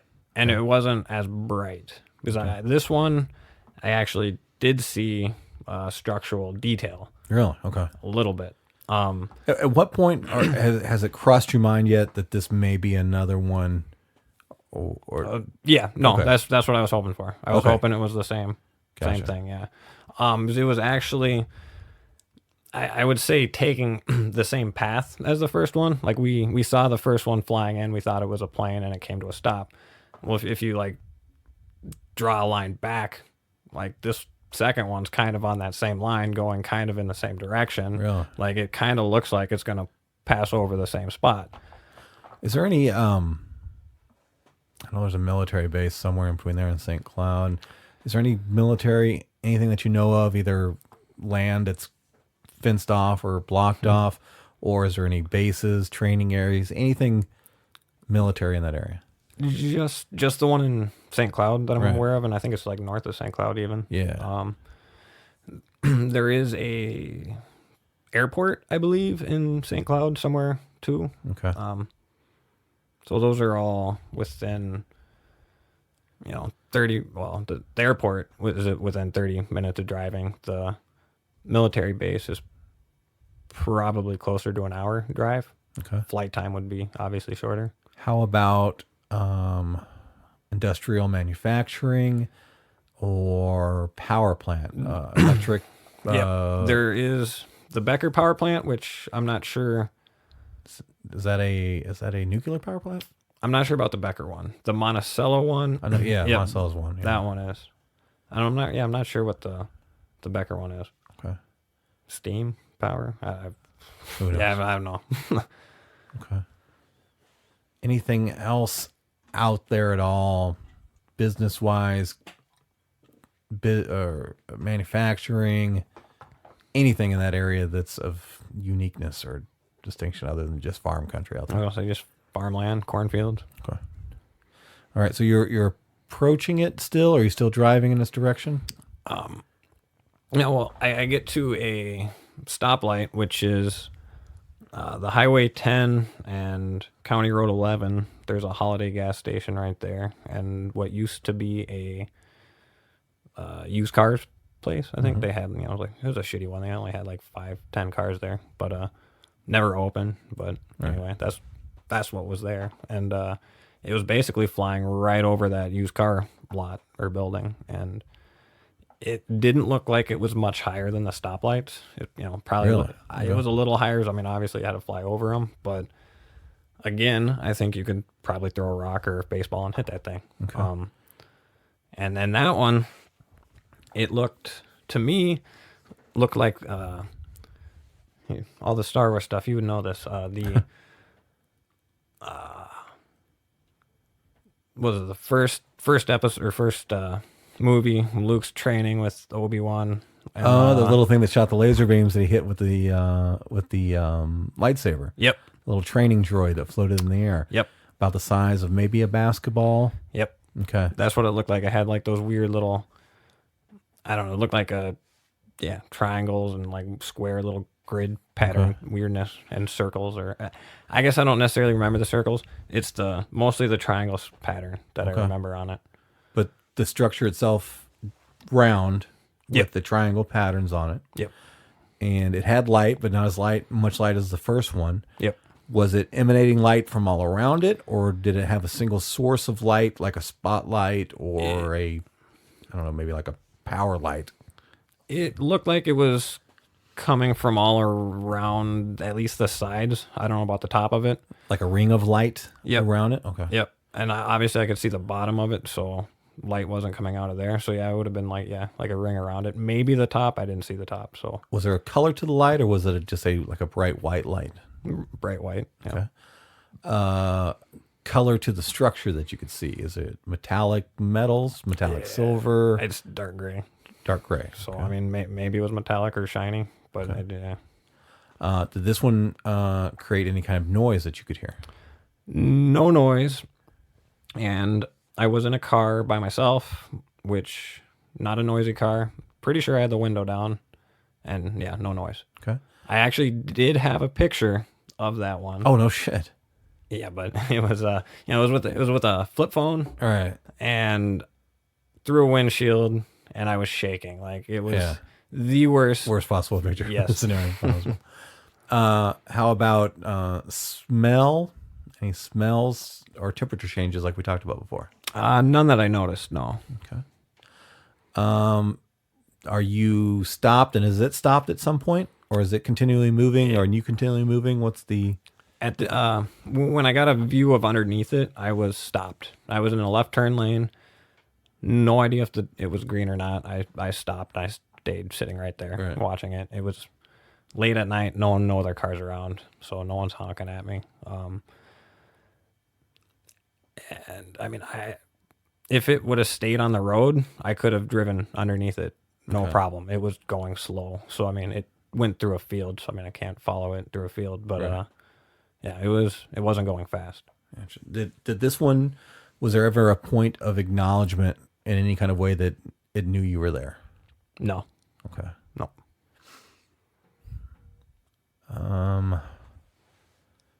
So to end this particular encounter, did it just keep traveling and go to a point where it disappeared, kind of similar to the other one then? Yeah, pretty much. It, as far as I could tell, just maintained its slow, steady speed off towards it would be like the east side of St. Cloud, maybe, or maybe further east. But I mean, that was kind of the line it was going, and yeah, slow and steady. And Same question with the other one. Could this have been anything technology-wise? yes, I mean, it didn't move. It didn't do anything crazy enough to be like we can't do that. Okay. So yes, our drones can do that. Okay. Why they would do that, I don't know. Okay. I mean, that Did- goes did that goes you- for aliens too. Like, why would an alien be there? Well, I don't know. Exactly. But why is our government there? Like, I don't know. Did it have any propulsion system at all? Blades, something from the rear that looked like like an exhaust system, or rocket system of any kind of thing like that, or was it just a globe shape, round shape with light? Pretty much just a round shape with light. Have you ever seen a drone like it before? No. Okay. I think that's it on that one. Before we get to the last of the three significant ones, you had mentioned seeing possibly up to 60 total, but the other ones besides these three that we're going into detail about where maybe it could have been, maybe it couldn't. Can you just give me one or two examples briefly, just so the audience knows the difference of what you're seeing that are possible things? Sure. And kind of what those experiences are like? Typically, it was excuse me, sorry. Yeah, you're fine. Drink as much water as you need. Because I am. Excuse me. So basically, when I would be driving to work, I would still be staring at the sky, looking for UFOs. Why not? Right. I'm in the car. I don't have anything better to do. Sitting in traffic, as long as I don't hit. I've never seen one, and I still look for them. So Yeah, there you go. I know. So yeah, I'd see what I consider a similar, just a weird bright light, just hanging out. It's not necessarily moving, and just sitting there. And I'd watch it for a little bit, anywhere from a couple seconds to a couple minutes. I'd see it sitting there, and they would start to pulsate, I suppose. Their light would start flashing, and the speed, I guess, was it varied, but it eventually would just flash super fast and then just stop flashing, and there'd be no light anymore. And in the clouds, when there's clouds and like a plane flying through the clouds, you could have that effect. Right. So some of those could be a plane flying through the clouds. Okay, fine. Sometimes it happened during clear skies. So even if, for one, the planes really don't need their lights on at that point. I don't know. But even if they were to shut them off, you would still see a plane there. Right. So it's like whatever was there pretty much just vanished from my perspective, at least. And that happened a lot. A lot. Did you ever, in between, towards the end, whatever, did you ever get a sense that somebody, through these unidentified objects, was following you, or did you feel any kind of bond, or maybe you were the target of some kind of observation? That makes sense. Any of that? Do you feel any kind of connection to him other than just the random guy who's seeing this stuff? Did you feel anything? Not like paranoid where I'm thinking someone's watching me. Right. No. I would. I guess, did you feel targeted? Like, No. It wasn't just happenstance that you saw it. It was like, oh, well, here comes, these are possibly my friends again, checking on me, kind of thing. Sort of, maybe. Okay. To an extent, but not really. Passively, maybe. Passively. I did try to put myself out there. I suppose that gets a little weird, but people praying to God or whatever, I would try to pray to the universe and ask it stuff, I suppose. Okay. So I thought maybe that was, could be, his way of saying, hey, what's up? Or it's, a plane flying through the clouds. Right. Did you ever get a response, or be it a feeling or a voice in your head saying that we acknowledge what you're asking? Did you feel any kind of form of communication anyway No, possible? Not really, no. Okay. There'd be times that I'd get gut feelings where you just like you're right about something, I suppose. That yeah, I suppose. I mean, strong gut feelings. I don't want to say psychic or anything. That's crazy, but to an extent, playing blackjack, I had a really good run where it was just me and the dealer, no one else there. I'm pretty sure the lady thought I was cheating. She went as fast as she possibly could, and I pretty much raised my bet when I knew I was going to win, and I bet minimum when I knew I was going to lose. And like athletes describe it as like being in the zone or something. Like you're just like intensely focused, and you're on a roll, and everything's just clicking for you. Right. So I mean, I've had feelings like that, I suppose. And is that like someone there watching you, helping you out? Probably not, but okay. I mean, guardian angel type shit, maybe, or a force that, or life force that you can tap into, and who knows? A couple more things before we get to the last, significant experience.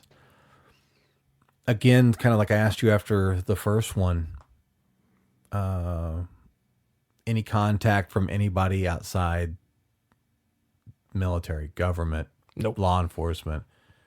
Nope. Did you try to make any additional contact after that first one and then into the second one? Did you go back to that science teacher, tell him or her, and did you try to contact law enforcement or make any kind of formal reports or anything like this? No, that teacher actually did tell me I should report it, though. Really? And he was like, "Yeah, they'll investigate it." I'm like, "Well, what are they going to investigate? Like nothing really, Like there's nothing to see anymore." So, and I'm pretty bad with paperwork and government process for anything is obnoxious. So, Right. Agreed. Yeah.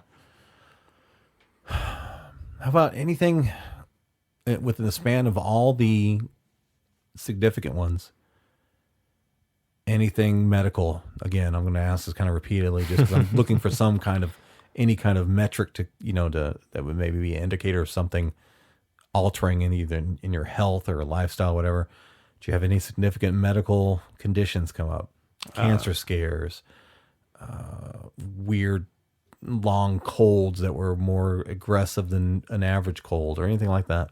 No, for the most part, I'm pretty healthy. Okay. Yeah, the lung collapse was the only weird thing. And, I never broke an arm, never broke a bone, never, stitches, I suppose, when I was, hit my head when I was a kid. But, so maybe it's all head trauma back from when I was 6, man. I don't know. You never know. Okay. So let's talk about the left. It was the front of my head. I'll specify that. I don't know. So maybe.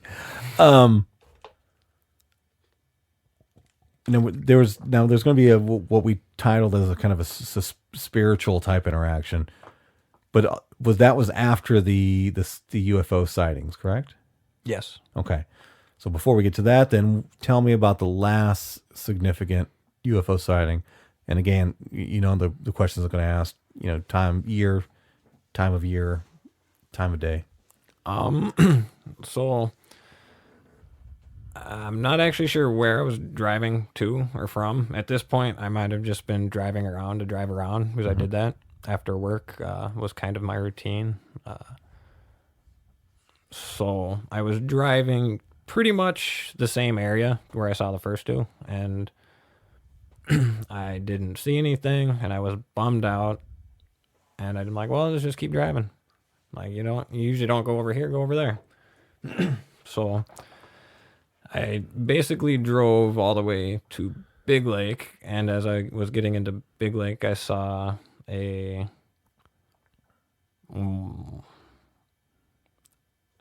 guess I'm not even sure how I originally saw it. I'm not sure if it was if I saw a ball of light and then I saw detail, or if I just saw it like how it was. But essentially, it was one of the V-shaped black craft. I don't remember how many lights it had underneath it, but I mean, it had 5 lights, maybe circular lights, and then you could see in between them, and you could see black. There was solidness, something, and it was in the shape of a V. Okay. And it, again, driving my car that's not as loud. I had my windows down. Couldn't hear it, and I mean that one moved pretty slow too. Probably fast enough for a normal airplane not to fall out of the sky, I suppose, but still pretty slow, and what I would consider pretty low height. Probably a little high for a crop duster, or I mean, probably a little too high for a crop duster, but not too much, not too high. So you gave me that same description in the notes that you sent me, and that's very similar to a very popular or well-known sighting. I want to say it was like Phoenix, Arizona, maybe. Yeah, the Phoenix Lights or whatever. Is that what it is? I think so. Yeah. Okay. There's a few things in that area there, and there is a observation of a craft where people have drawn sketches of it or gave verbal description of it that are very similar to what you're getting. Are you familiar with those? At the time, I wasn't. Right. But yes, I am now. So could you say with confidence that what they're describing is Same thing. same thing? Yes. Or very similar at least. Yep. In description. Okay. Well, I guess I don't know about the size. I Okay. don't know how big theirs was. That was, it was pretty big size. Yeah, If I remember correctly, it was like a large thing. Yeah, this one wasn't that big. Okay. I'd say normal airliner size, or at Okay. least wingspan. Okay. Well, that might be about the same. Maybe a little smaller than. Excuse me. About those sightings.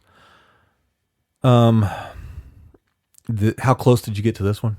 And I'm guessing, a few hundred yards. It was over the lake, and I was on Highway 10. So Was this one you stopped and got out to look at? Stayed in the car? I kept moving? I kept driving.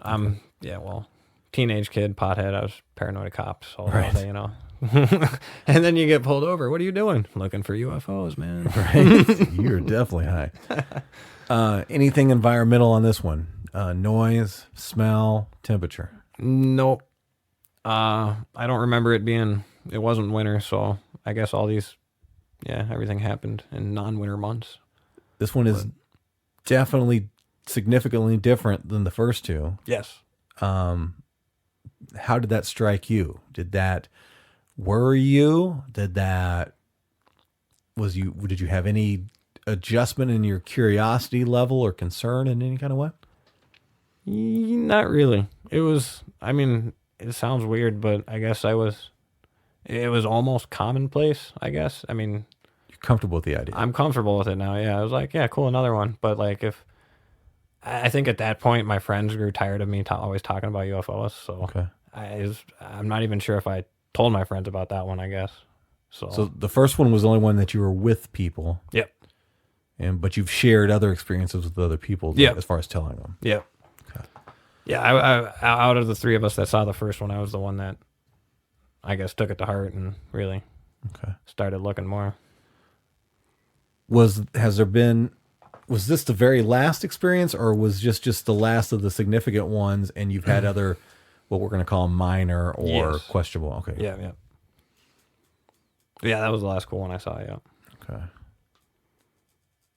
Just trying to think if there's anything else anybody would want to know about that, or... But, that one, again, it didn't necessarily defy any physics. Like, it was flying. So it didn't jump, it didn't go too fast, it didn't change directions, it was just flying. But, whatever's powering them, I think, is interesting. So, if you want to argue government or alien, like, if it's government, my argument is like, why isn't that power source powering other stuff? Why is SpaceX and NASA, Blue Origins, like, all the space companies, why are they spending billions of dollars when we have UFO technology? So, that's my argument. If the government has that cool stuff, they should be implementing it elsewhere besides just UFOs. And what are they really doing with those things anyway? So I think it's the only thing I would, if I was to find an argument in that, would be if they did have that technology, our government, the first thing we do with anything is learn how to kill people with it. Yeah, that's true. Yeah. So if it's some kind of technology that's going to give them some kind of significant, war capability advantage over somebody else, then maybe they'd want to keep it under wraps until they needed it. So if that's maybe a possible argument. Before we go on, when you first got here, one of the first questions I asked you when you were outside was if you'd saw the Bob Lazar documentary on Netflix that's out now, and asked you if you had watched or listened to the interview of Bob Lazar on Rogan's podcast. Yep. And you said you had seen or heard.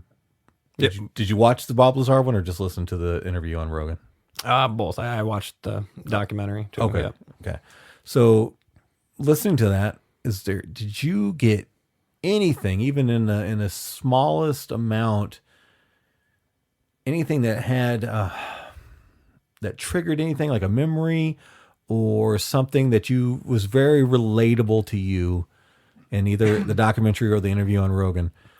Any of that stuff strike you, or like, oh yeah, or kind of moment? Yeah. Anything like that? When I guess I'm not even sure if it was on the Joe Rogan podcast specifically, but he was talking about how they move, sort of like they orientate themselves in a certain direction, and they're always moving like towards whatever spot that is or whatever. So there is a front to the saucer, and that front will travel, forward or backwards or up or down, and whatever way that's facing is which the direction is going. So the first sighting that I had, when it turned and looked at us and then turned and looked the other way, like that was it, facing a certain direction. And as far as I could tell, it was always looking in the direction that it wanted to go. So, that, that's one thing that he said that I guess. Am I understanding that as it seemed very familiar to you as he described it versus what you said? Yep. Okay. What was your overall thoughts of those two things? Did you believe a lot of it? Did you not believe any of it? And if so, what didn't you believe, or what are your thoughts on that overall? I'm skeptical of anybody, especially when they're trying to make money off it. Right. He does have a lot of believable stuff and stuff that I guess, people have proven. I can't prove it, I suppose, but like they've verified parts of his story. Yeah. The biometric scanners, some stuff that he knew about. Like he proved that he worked there. At the very least, the guy was a janitor. Yeah. At the very least, he got in the building. He got in the building. Exactly. So, and then the fact that he, took news crews out there and had a schedule of test flights and stuff like that. So, yeah, I'm inclined to believe the rest of it, I suppose, when that part of it, I guess, checks out. Yeah. I'm more of a believer now than before I saw those two things. It definitely was. There's just some stuff there that you just can't. Yeah. Make up. There's too much. Backing to it. I guess maybe you could fill in the blanks, and maybe you could, make up shit to, connect two or three things together. But it would be very difficult, especially with some of the verifiable stuff that was many years apart.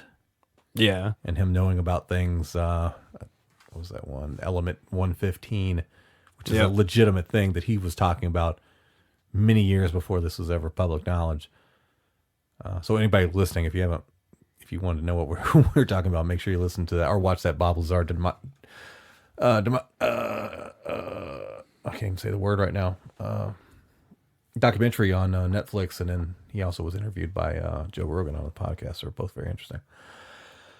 Anything else before we move on to what we're going to call the spiritual stuff? Anything else that you want to mention? Anything else I forgot to ask in relation to the UFO sightings? No, I mean that pretty much sums up what I saw. Yeah, I mean I was actively driving around looking for them at the end. So Do you still do now? no, but I actually I bought. Because if you leave and you get down the road and you see one, you better call me and tell me. Say, get your ass down here because there's a fucking. No, I spent like $1,500 on cameras and telescopes and some recording equipment, and nice. I thought about going out and UFO hunting again, but Okay. we'll see. I don't know. I bought all of it, but that doesn't mean I'm going to do it. So Fair enough. Do you feel changed at all? Do you feel, I don't know, maybe internally, mentally, do you feel a different perspective of the world? Do you feel healthier, less healthy? Anything change within this time frame of significance that you would take note of? I did have a better attitude, outlook on life. I was a happier person. Okay. Energetic. I don't know. I was excited to wake up. I was excited to see something crazy, I guess. Right. Or, yeah. Okay. Anything else? Not really. Okay. I mean, I worked a shitty job, so I mean, I guess I wasn't too excited to go to work, but at the same time, it was still kind of fun. Right. So. I mean, if you could see a UFO on the way to work, it makes going to work a little bit Oh, yeah. better. I would think that'd be great. Might even work for an hour for free. I don't know. All right. So let's move in to kind of the last stage of your experiences here. And we're calling this a little more spiritual, but I guess maybe also be described as supernatural. And you had something that you're going to describe as basically ghost sightings. Yep. As crazy as that sounds, yeah. Right? I don't even... 2 different times within a short time span, and then one in a second time. The first 2 being related, the second one being unrelated to the first 2. So let's start when, where, how on the first one. Well, I got... Long story short, I had to go to treatment for possession of about 0.5 gram of weed and a bunch of paraphernalia and allowing open bottle. So, again, I'm a pothead, yes, okay.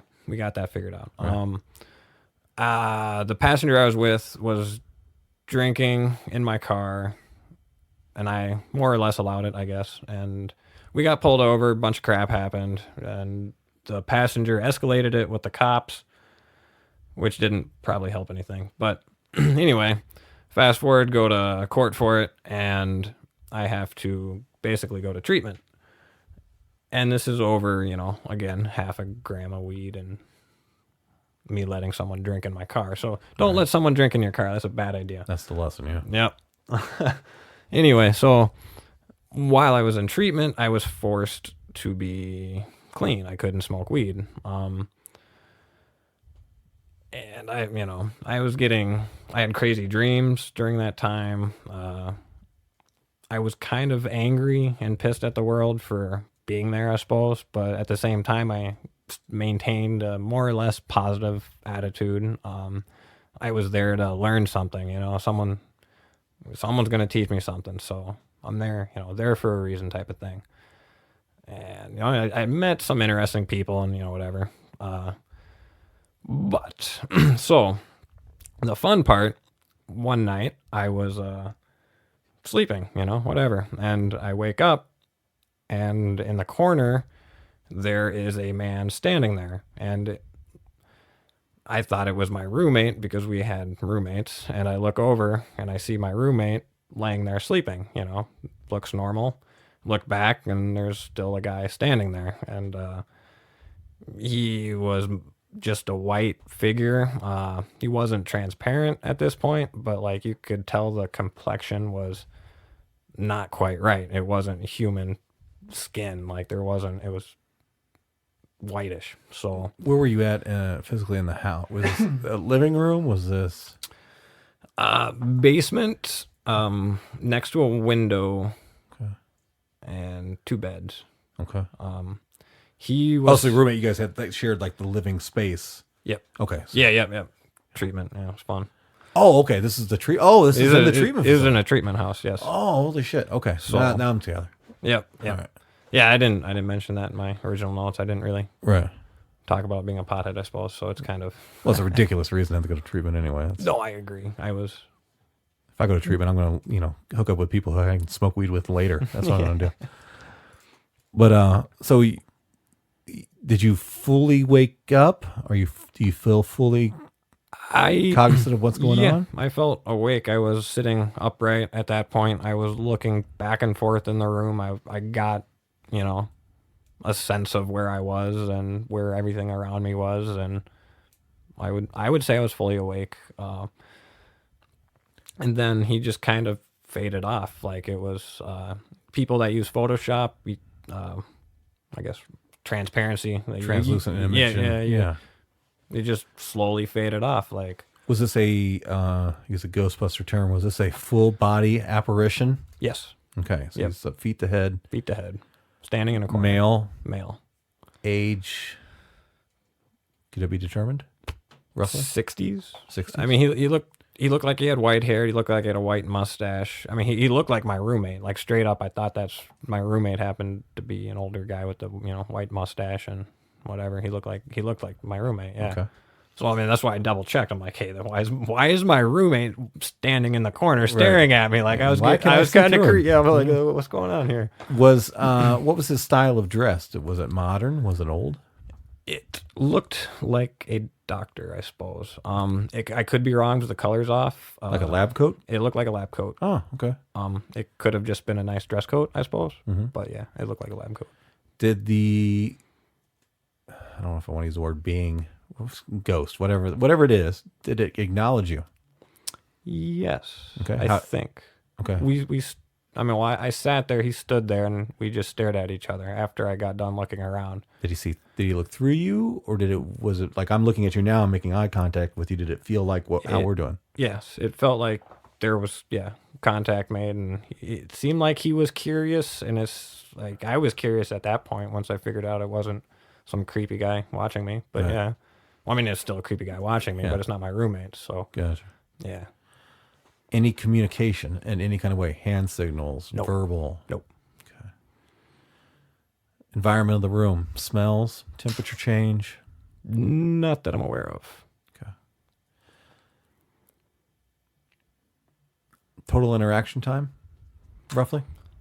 20 seconds, Okay. Not maybe long. 30. Yeah, not very long.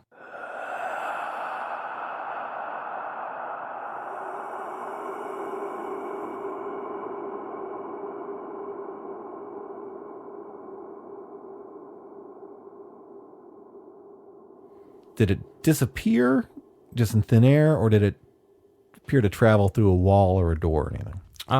It was standing next to a door, and it just slowly faded off into thin air. I don't recall if, like, he never physically moved his arms or his legs, or like, it was just a staring contest, I guess. I don't know. What was your immediate reaction, or what did you do after it disappeared? Did you go back to bed? Did you get up? Did you do anything? I actually, Did you have to go pee then too? no, I'm sorry. I've been chain smoking all day. I've been nervous and chain smoking, and my throat hurts, and now I've been drinking water. Yeah. And just so everybody knows, he's sitting next to some near 8-foot snake now.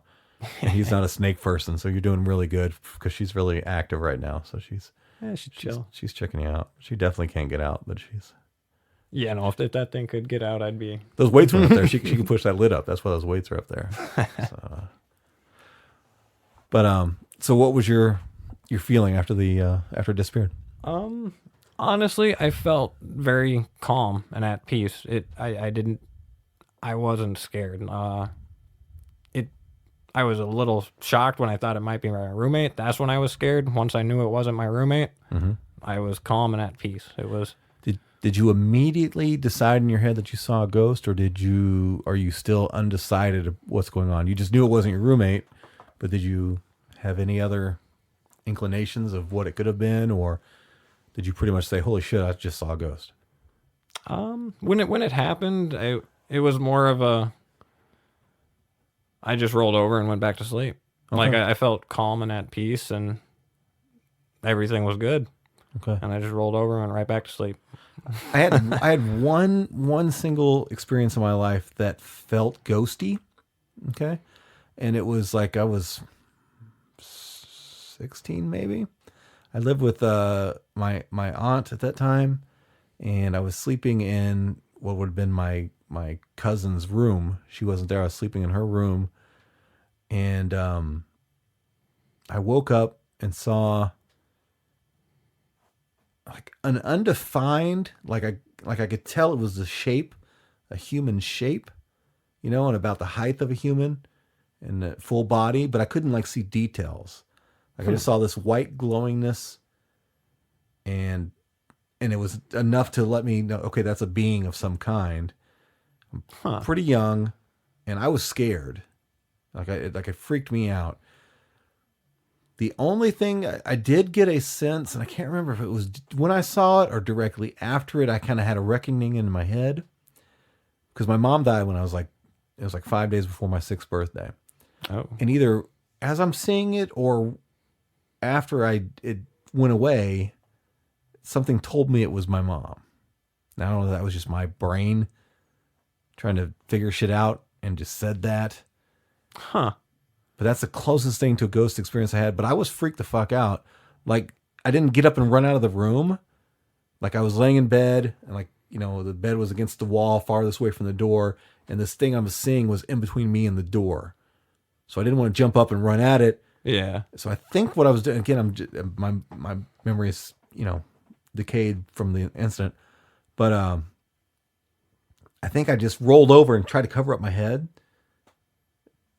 thinking that was going to protect me. Yeah, of course it will. Yeah. And then eventually I was laying there like that for a long time, and probably looked back over, and then it was gone, and then went back to sleep. That's the closest thing I've ever had to maybe being in a ghost thing. But it was weird that was my. I think that counts. Right. I think that counts. So I never.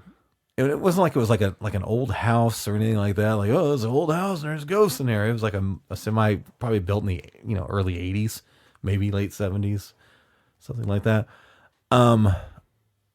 Did you know of any history to the house, the group home? Was it a group home or was it a facility?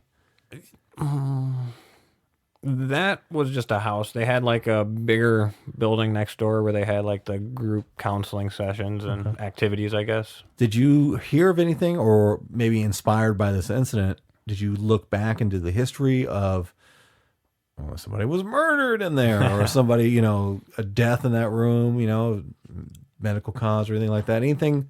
Did you even look into it, or did you find anything out about it? I think I did Google it once, semi-recently. With the amount of effort that I put into it, I didn't find anything.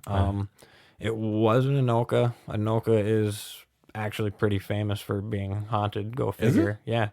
Yeah, so it's the Halloween capital of at least America. Really? Why did I not know that? Yeah. Is there like some specific haunted locations? Yeah, I have no idea. I'll have to look into that then. I'm gonna have to go check that shit out. How about this? The next morning when you woke up, did you talk to your roommate about it? No, I didn't tell anybody. I sort of figured it was just a crazy dream. Okay. Because I was having crazy dreams. So I figured it. I've heard of dreams where people wake up, or they think they wake up anyway, and they still dreaming. Dream within a dream. Yeah. So I thought like, okay, well maybe I just experienced one of those. That was my first really crazy dream. So I didn't think it was. I didn't think it was a ghost necessarily. Someone else there who I would not have believed otherwise started describing. He lived in the same house. It was sectioned off, I guess. So he lived in the upstairs portion. But according to him, he was downstairs in the laundry room where the payphone is, and he was down there on the phone, and he saw a white figure, old guy, mustache or whatever, and like, hey, like I saw that too.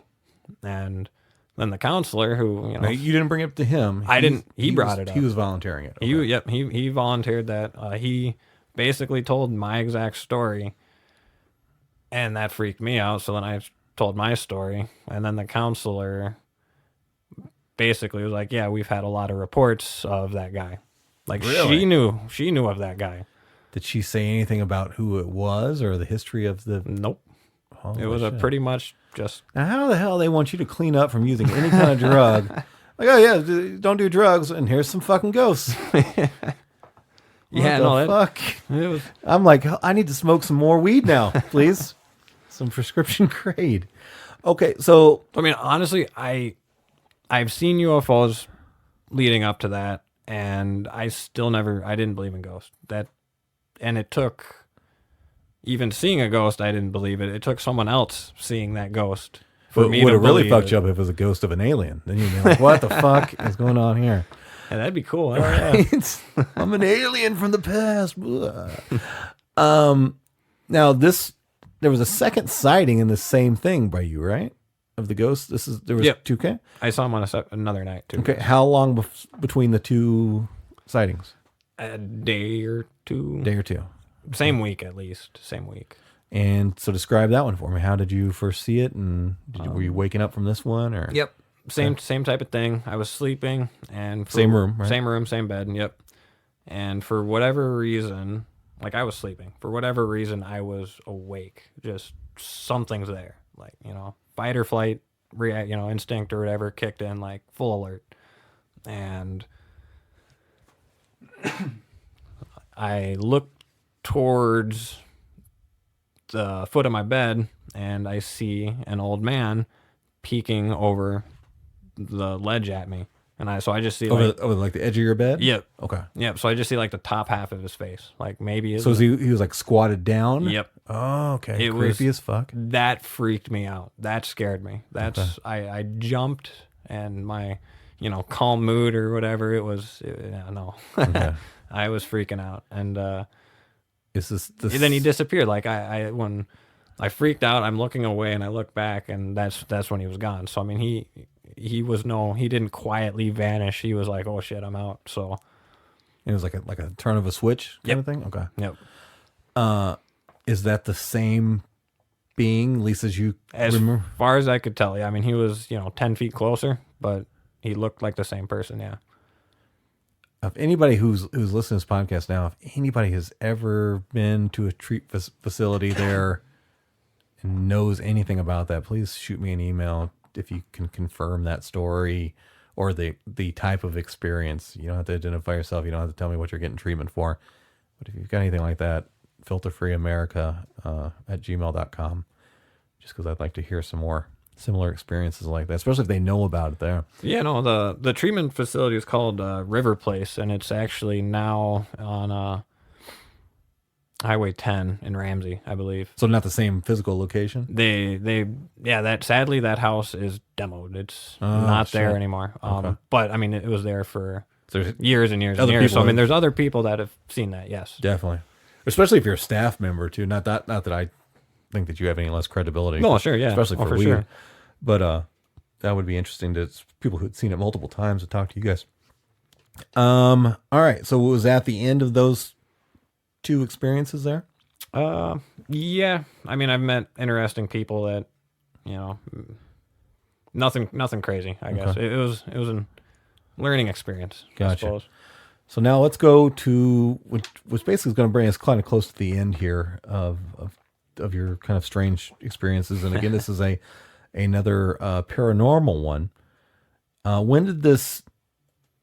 Again, those first 2 sightings we're counting those as one because it's just a night apart. Sure. But this second one, which was at a school location, give me the details of that. When, where, and why? Why were you there? Type of thing.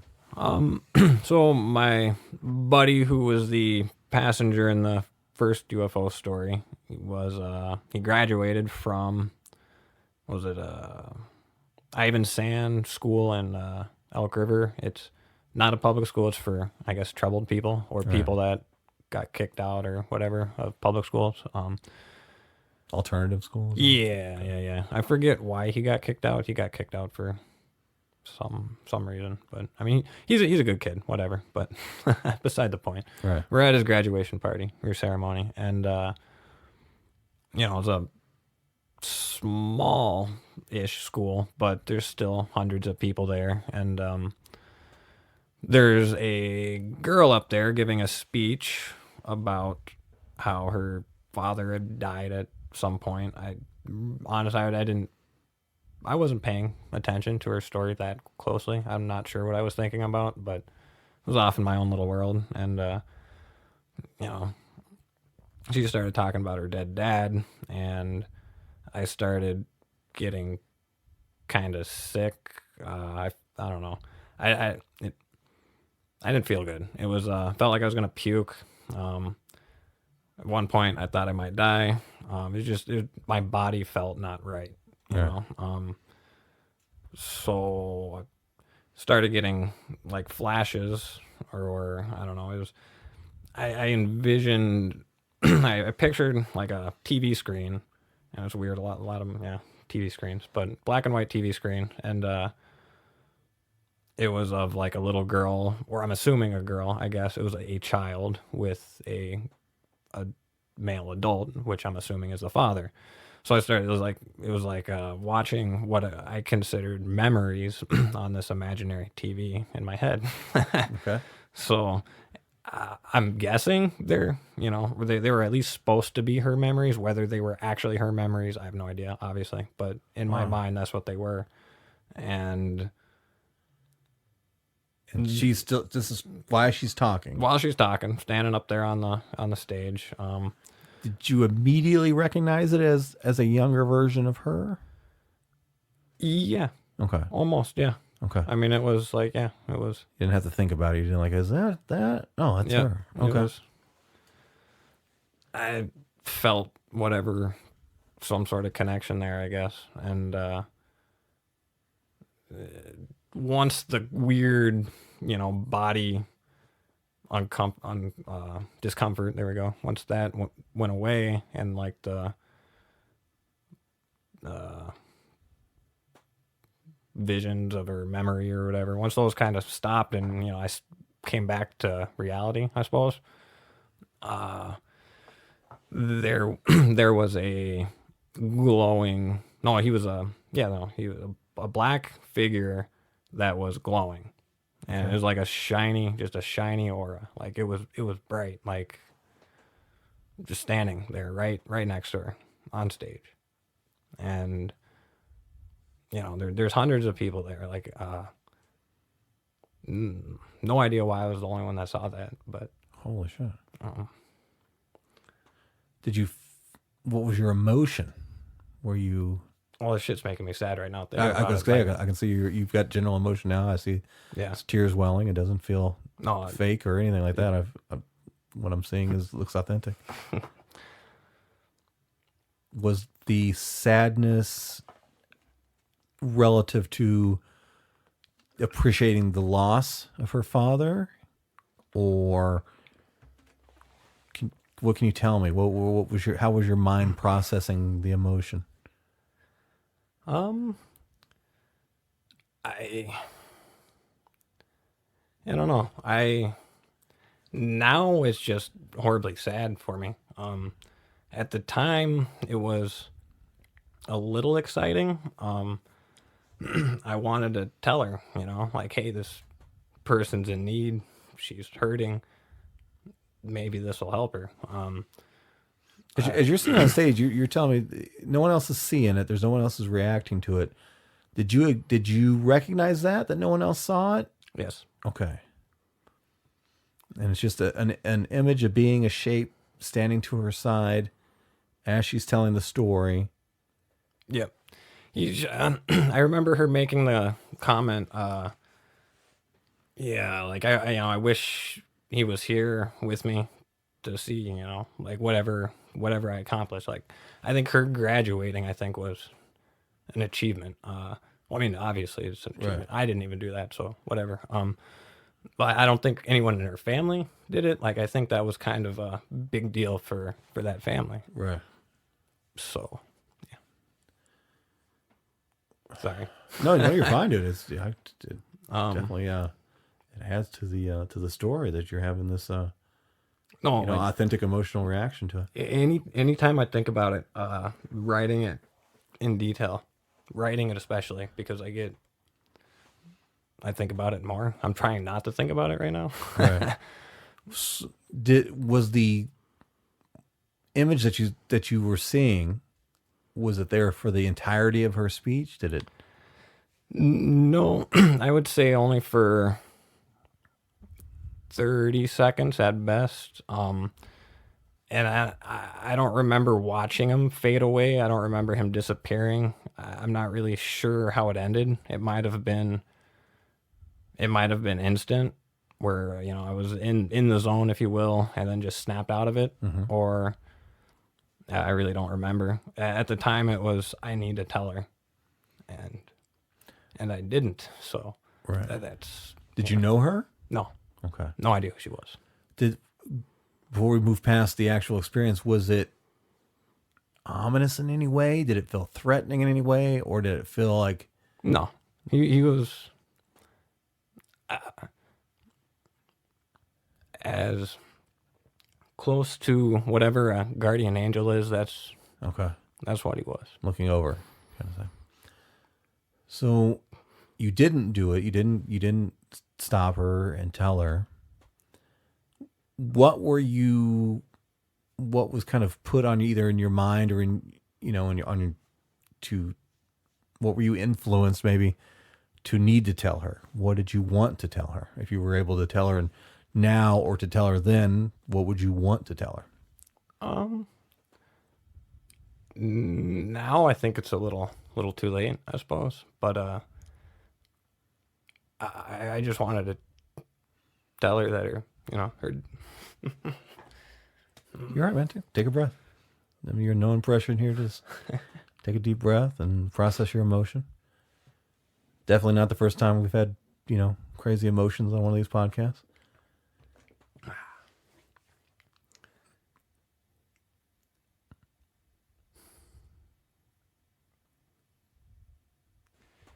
Yeah. So, yeah, pretty much just want to say that I would have told her that her dad was there that night, at least. Did you sense any of his emotion?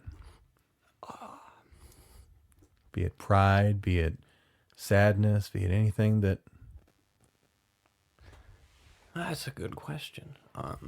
No, I've always just it's always just been super sad for me. At the time, maybe. Yeah, I don't know.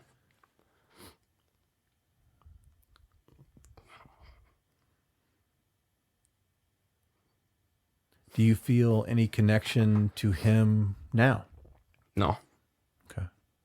Even though I'm losing it right now, no.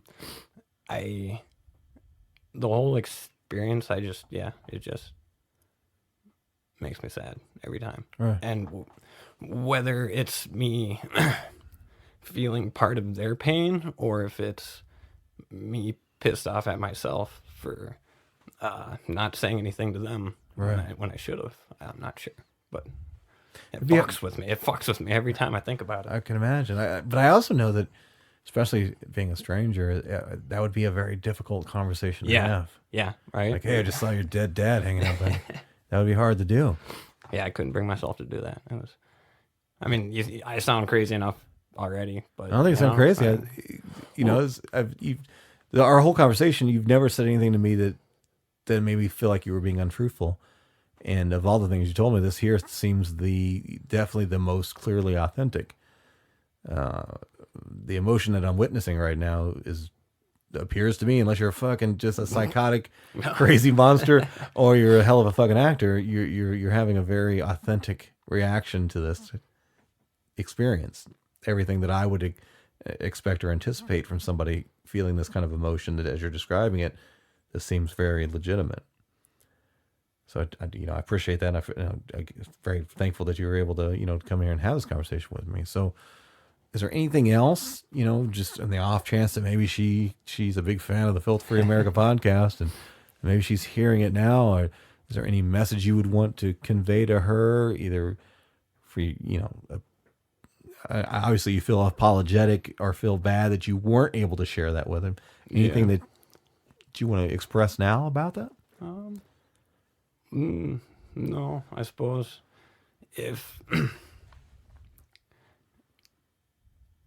I was able to see him, if that was indeed what it was, she probably at least felt part of that, So, sorry. So yeah, she probably already knows to an extent. Okay. Hopefully. Okay. And, your story about your mom, shit. Maybe, maybe that was her, man. Maybe it was. I don't know. It felt like that. Like, I felt it, but I didn't know why I felt that. But again, it could have just been my brain process. Who knows?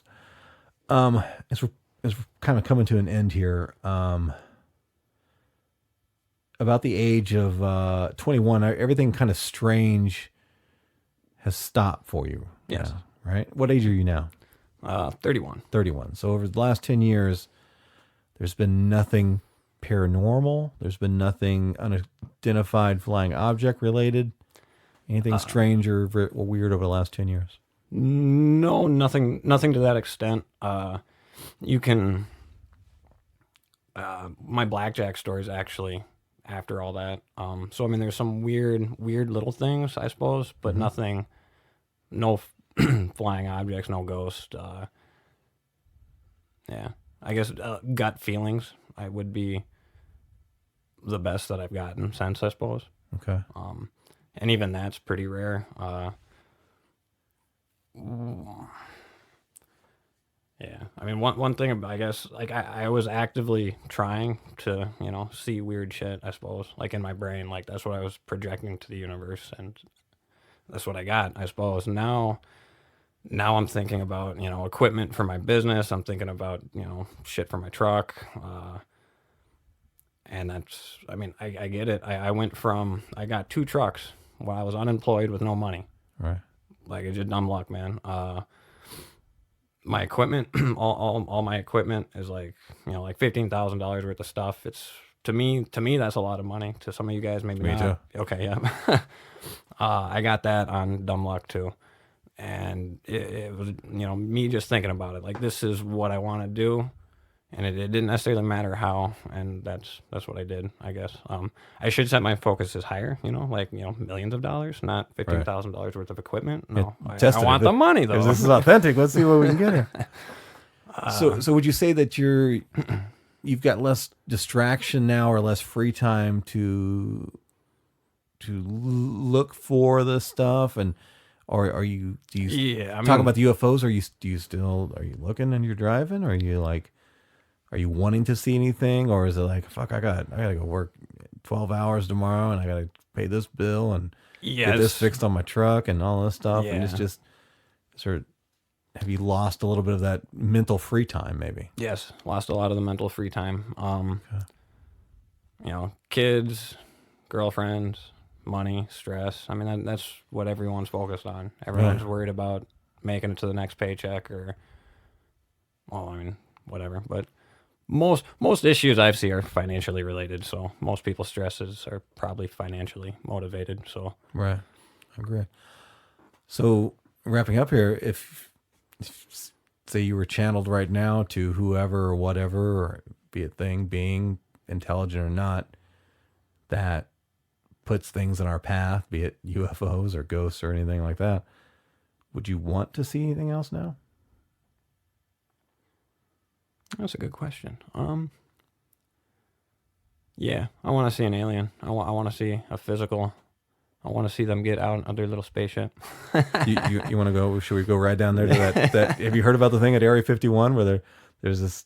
It's supposed to be this joke meetup where everybody's going to rush Area 51 facility. Oh no! I sort of heard something about that. Yeah, there's like a Facebook invite going around, and there's something like 300 to 500,000 people have agreed to all meet up there on a certain time and rush the facility. And hell yeah, I'd go. It'd be crazy. We rush in there and we see those ships. You're like, the fuck, there it is, right there. It's fucking parked right there.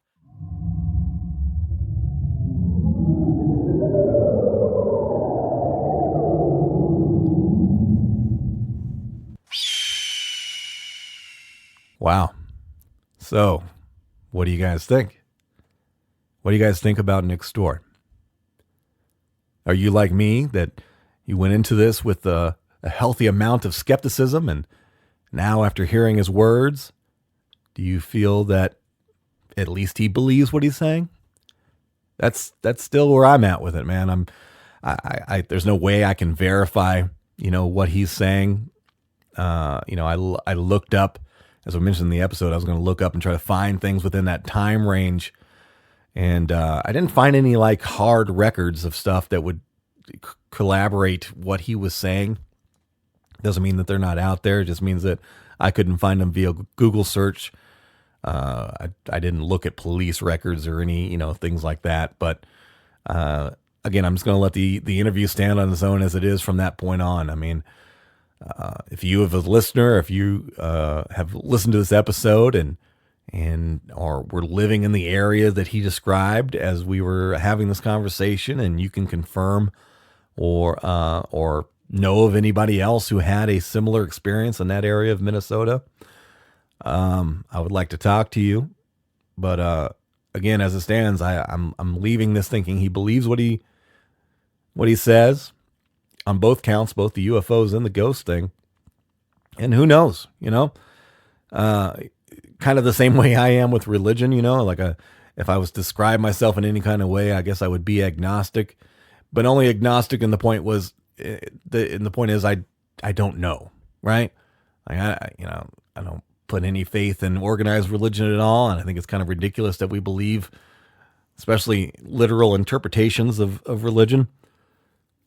But I got to leave room for error because I don't know, right? I haven't touched it. I haven't smelt it. I haven't, looked at it face to face, whatever it is.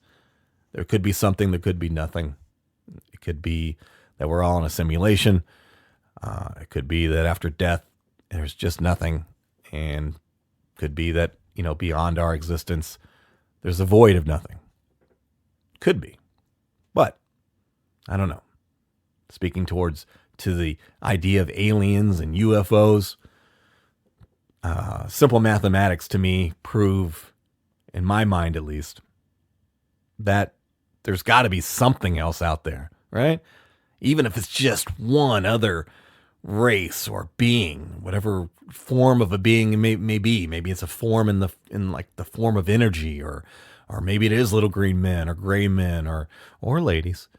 Who knows, right?